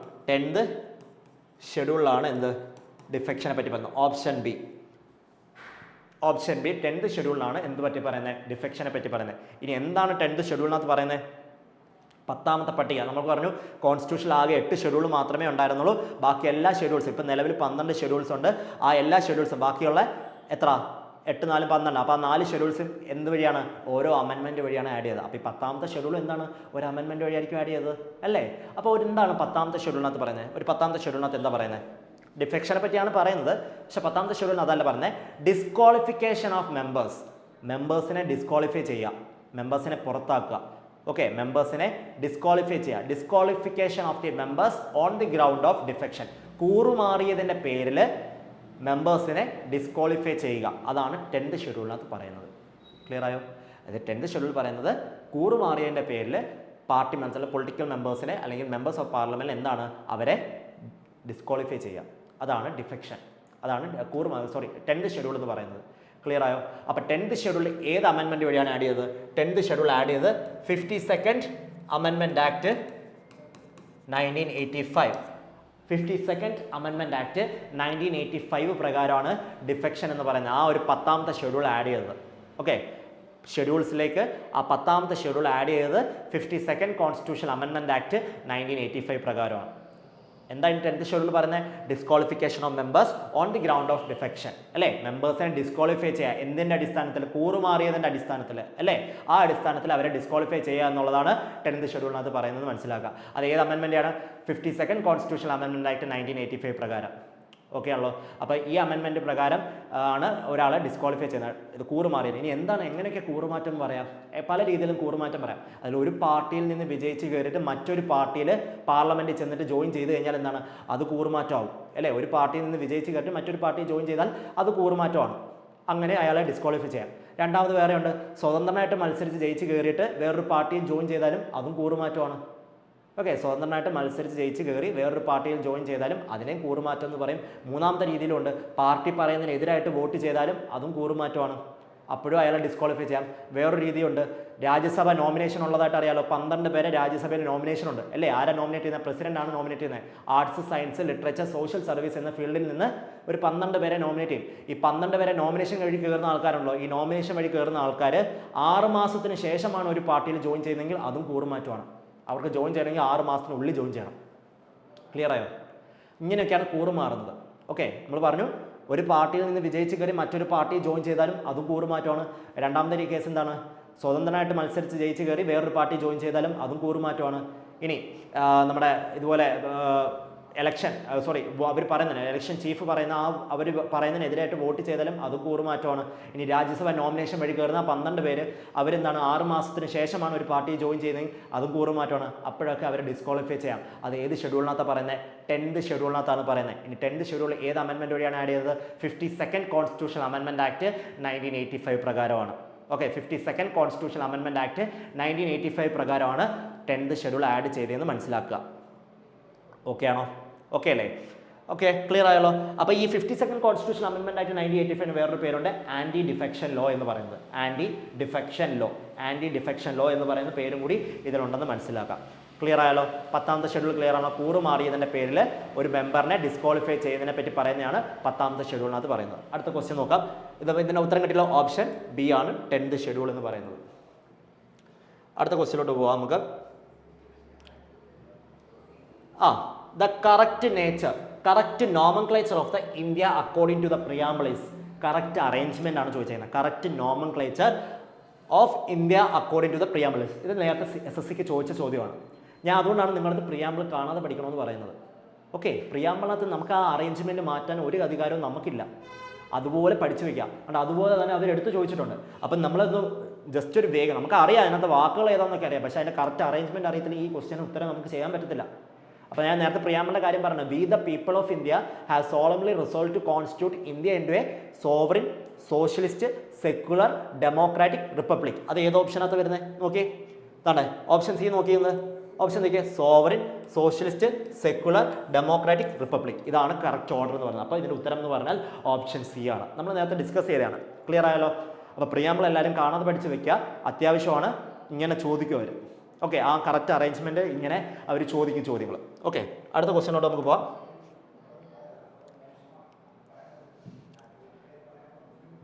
Okay, preamble ensures certain ideals that were first spelled out in. ഇതും നമ്മൾ ഡിസ്കസ് ചെയ്യാണ്. പ്രിയാമ്പിൾ എന്ന് പറയുന്ന സാധനം ആദ്യമായിട്ട് ഏതിനകത്താണ് പറഞ്ഞിരുന്നത്? പ്രിയാമ്പിൾ എന്ന് പറയുന്ന സംഭവം വരുന്നതിന് മുൻപ് ആദ്യം ഏതിനകത്താണ് കോൺസ്റ്റിറ്റ്യൂഷൻ്റെ എല്ലാ ഫീച്ചേഴ്സും പറഞ്ഞിരുന്നതാണ് അല്ലേ? നമ്മൾ പറഞ്ഞു പ്രിയാമ്പിളിൻ്റെ മുൻഗാമി അല്ലേ, ആമുഖത്തിൻ്റെ മുൻഗാമി എന്ന് വിശേഷിപ്പിക്കുന്ന ആരാണ്? ഒബ്ജക്റ്റീവ് റെസൊല്യൂഷൻ അല്ലേ? ഒബ്ജക്റ്റീവ് റെസൊല്യൂഷൻ അല്ലേ പ്രിയാമ്പിളിൻ്റെ മുൻഗാമി എന്നറിയപ്പെടുന്നത്? ആരാ ഡ്രാഫ്റ്റ് ചെയ്തേ? ജവഹർലാൽ നെഹ്റു. എന്നാ ഡ്രാഫ്റ്റ് ചെയ്തേ? 13 ഡിസംബർ 1946. എന്നാ അക്സെപ്റ്റ് ചെയ്തേ കോൺസ്റ്റിറ്റ്യൂന്റ് അസംബ്ലി? 22 ജനുവരി 1947 അല്ലേ? 13 ഡിസംബർ 1946 ഡ്രാഫ്റ്റ് ചെയ്ത ഒബ്ജക്റ്റീവ് റെസൊല്യൂഷൻ ആണ് പ്രിയാമ്പിളിൻ്റെ മുൻഗാമി അല്ലെങ്കിൽ ഫോർമർ പാർട്ട് എന്ന് പറയുന്നത് അല്ലേ? അത് അക്സെപ്റ്റ് ചെയ്യുന്നതാണ് 22 ജനുവരി 1947. ഓക്കെ, ഇത് നമ്മൾ ഡിസ്കസ് ചെയ്ത കാര്യമാണ്. അപ്പോൾ ഇതിനകത്ത് ഉത്തരം ഏതായിരിക്കും? നിങ്ങൾ തന്നെ പറ, ഇതിനകത്ത് ഉത്തരം ഏതായിരിക്കും? Objective resolution adopted by the constituent assembly. Preamble എന്ന് പറയുന്ന സംഭവം മുൻപ് ഏതിനകത്തായിരുന്നു പറഞ്ഞിരുന്നതെന്ന് ചോദിച്ചു കഴിഞ്ഞാൽ objective resolution of the adopted by the constituent assembly. Clear ആയല്ലോ? ഓക്കെ ആണല്ലോ? ഇതാണ് 9ാമത്തെ ചോദ്യമായിട്ട് പറയുന്നത്. ഓക്കെ, അപ്പം ഇന്നത്തെ പാർട്ട് നമ്മൾ കഴിഞ്ഞു. ഇന്ന് നമ്മൾ നോക്കിയത് പ്രിയാമ്പിൾ ആൻഡ് ഷെഡ്യൂൾസ് ആണ്. അപ്പം ഇന്ന് നമ്മൾ ഒരുപാട് അമെൻമെൻറ്റ്സ് പഠിച്ചു. ഓർമ്മയുണ്ടോയെന്ന് ചെക്ക് ചെയ്ത് നോക്കാം. നമ്മൾ ആദ്യത്തെ ഒരു അമെൻമെൻറ്റ് പറഞ്ഞു, ഏതായിരുന്നു? 42nd കോൺസ്റ്റിറ്റ്യൂഷണൽ അമെൻമെൻറ്റ് ആക്ട് 1976 എന്ന് പറയുന്ന ഒരു അമെൻമെൻറ്റ് പറഞ്ഞു. അതിനുശേഷം എന്താ പറഞ്ഞത്? 92nd കോൺസ്റ്റിറ്റ്യൂഷണൽ അമെൻമെൻറ്റ് ആക്ട് 2003 പറ്റി സൂചിപ്പിച്ചു. അതിനുശേഷം എന്താ പറഞ്ഞത്? വേറൊരു അമെൻമെൻറ്റ് ആക്ട് പറഞ്ഞത് എന്തായിരുന്നു? 21st കോൺസ്റ്റിറ്റ്യൂഷണൽ അമെൻമെൻറ്റ് ആക്ട് 1967 പറഞ്ഞു. പിന്നെ അതുപോലെ തന്നെ ഏത് പറഞ്ഞു? 96th കോൺസ്റ്റിറ്റ്യൂഷണൽ അമെൻമെൻറ്റ് ആക്ട് 2011 പറഞ്ഞു. ഇങ്ങനെ ഒരുപാട് അമെൻമെൻറ്റ്സ് നമ്മളിവിടെ കണ്ടു. ഓക്കെ, അപ്പോൾ ഈ അമെൻമെൻറ്റ്സ് എല്ലാം നിങ്ങൾ ഓർത്ത് വയ്ക്കുക. ഷെഡ്യൂൾസ് ഇമ്പോർട്ടൻ്റ് ആണ്, ചോദ്യങ്ങൾ വരും. അതുപോലെ തന്നെ ഓർത്തിരിക്കുക പ്രിയാമ്പിളിൻ്റെ കറക്റ്റ് അറേഞ്ച്മെൻറ്റ്. ആ ചോദ്യം ചോദിച്ചത് കണ്ടോ? രീതി ചോദിച്ചത് കണ്ടല്ലോ? ആ കറക്റ്റ് അറേഞ്ച്മെൻറ്റ് അറിഞ്ഞിരിക്കുക. അത് അറിഞ്ഞാൽ മാത്രമേ നമുക്ക് ചോദ്യം, നമുക്കറിയാം അതിനകത്ത് ഏതൊക്കെ വാക്കുകൾ വരുമെന്ന് നമുക്കറിയാൻ പറ്റും. പക്ഷേ അതിലെ കറക്റ്റ് അറേഞ്ച്മെൻറ്റ് അറിഞ്ഞില്ല എങ്കിൽ നമ്മൾ അതിനകത്ത് പെട്ടുപോകും. ഓക്കെ, അപ്പോൾ ഇന്നത്തെ ക്ലാസ് ഇഷ്ടപ്പെട്ടു എന്ന് വിശ്വസിക്കുന്നു. അപ്പോൾ ഇത് ഇഷ്ടപ്പെട്ടിട്ടുണ്ടെങ്കിൽ ലൈക്ക് ചെയ്യുക, ഷെയർ ചെയ്യുക, സബ്സ്ക്രൈബ് ചെയ്യുക. Okay, thank you.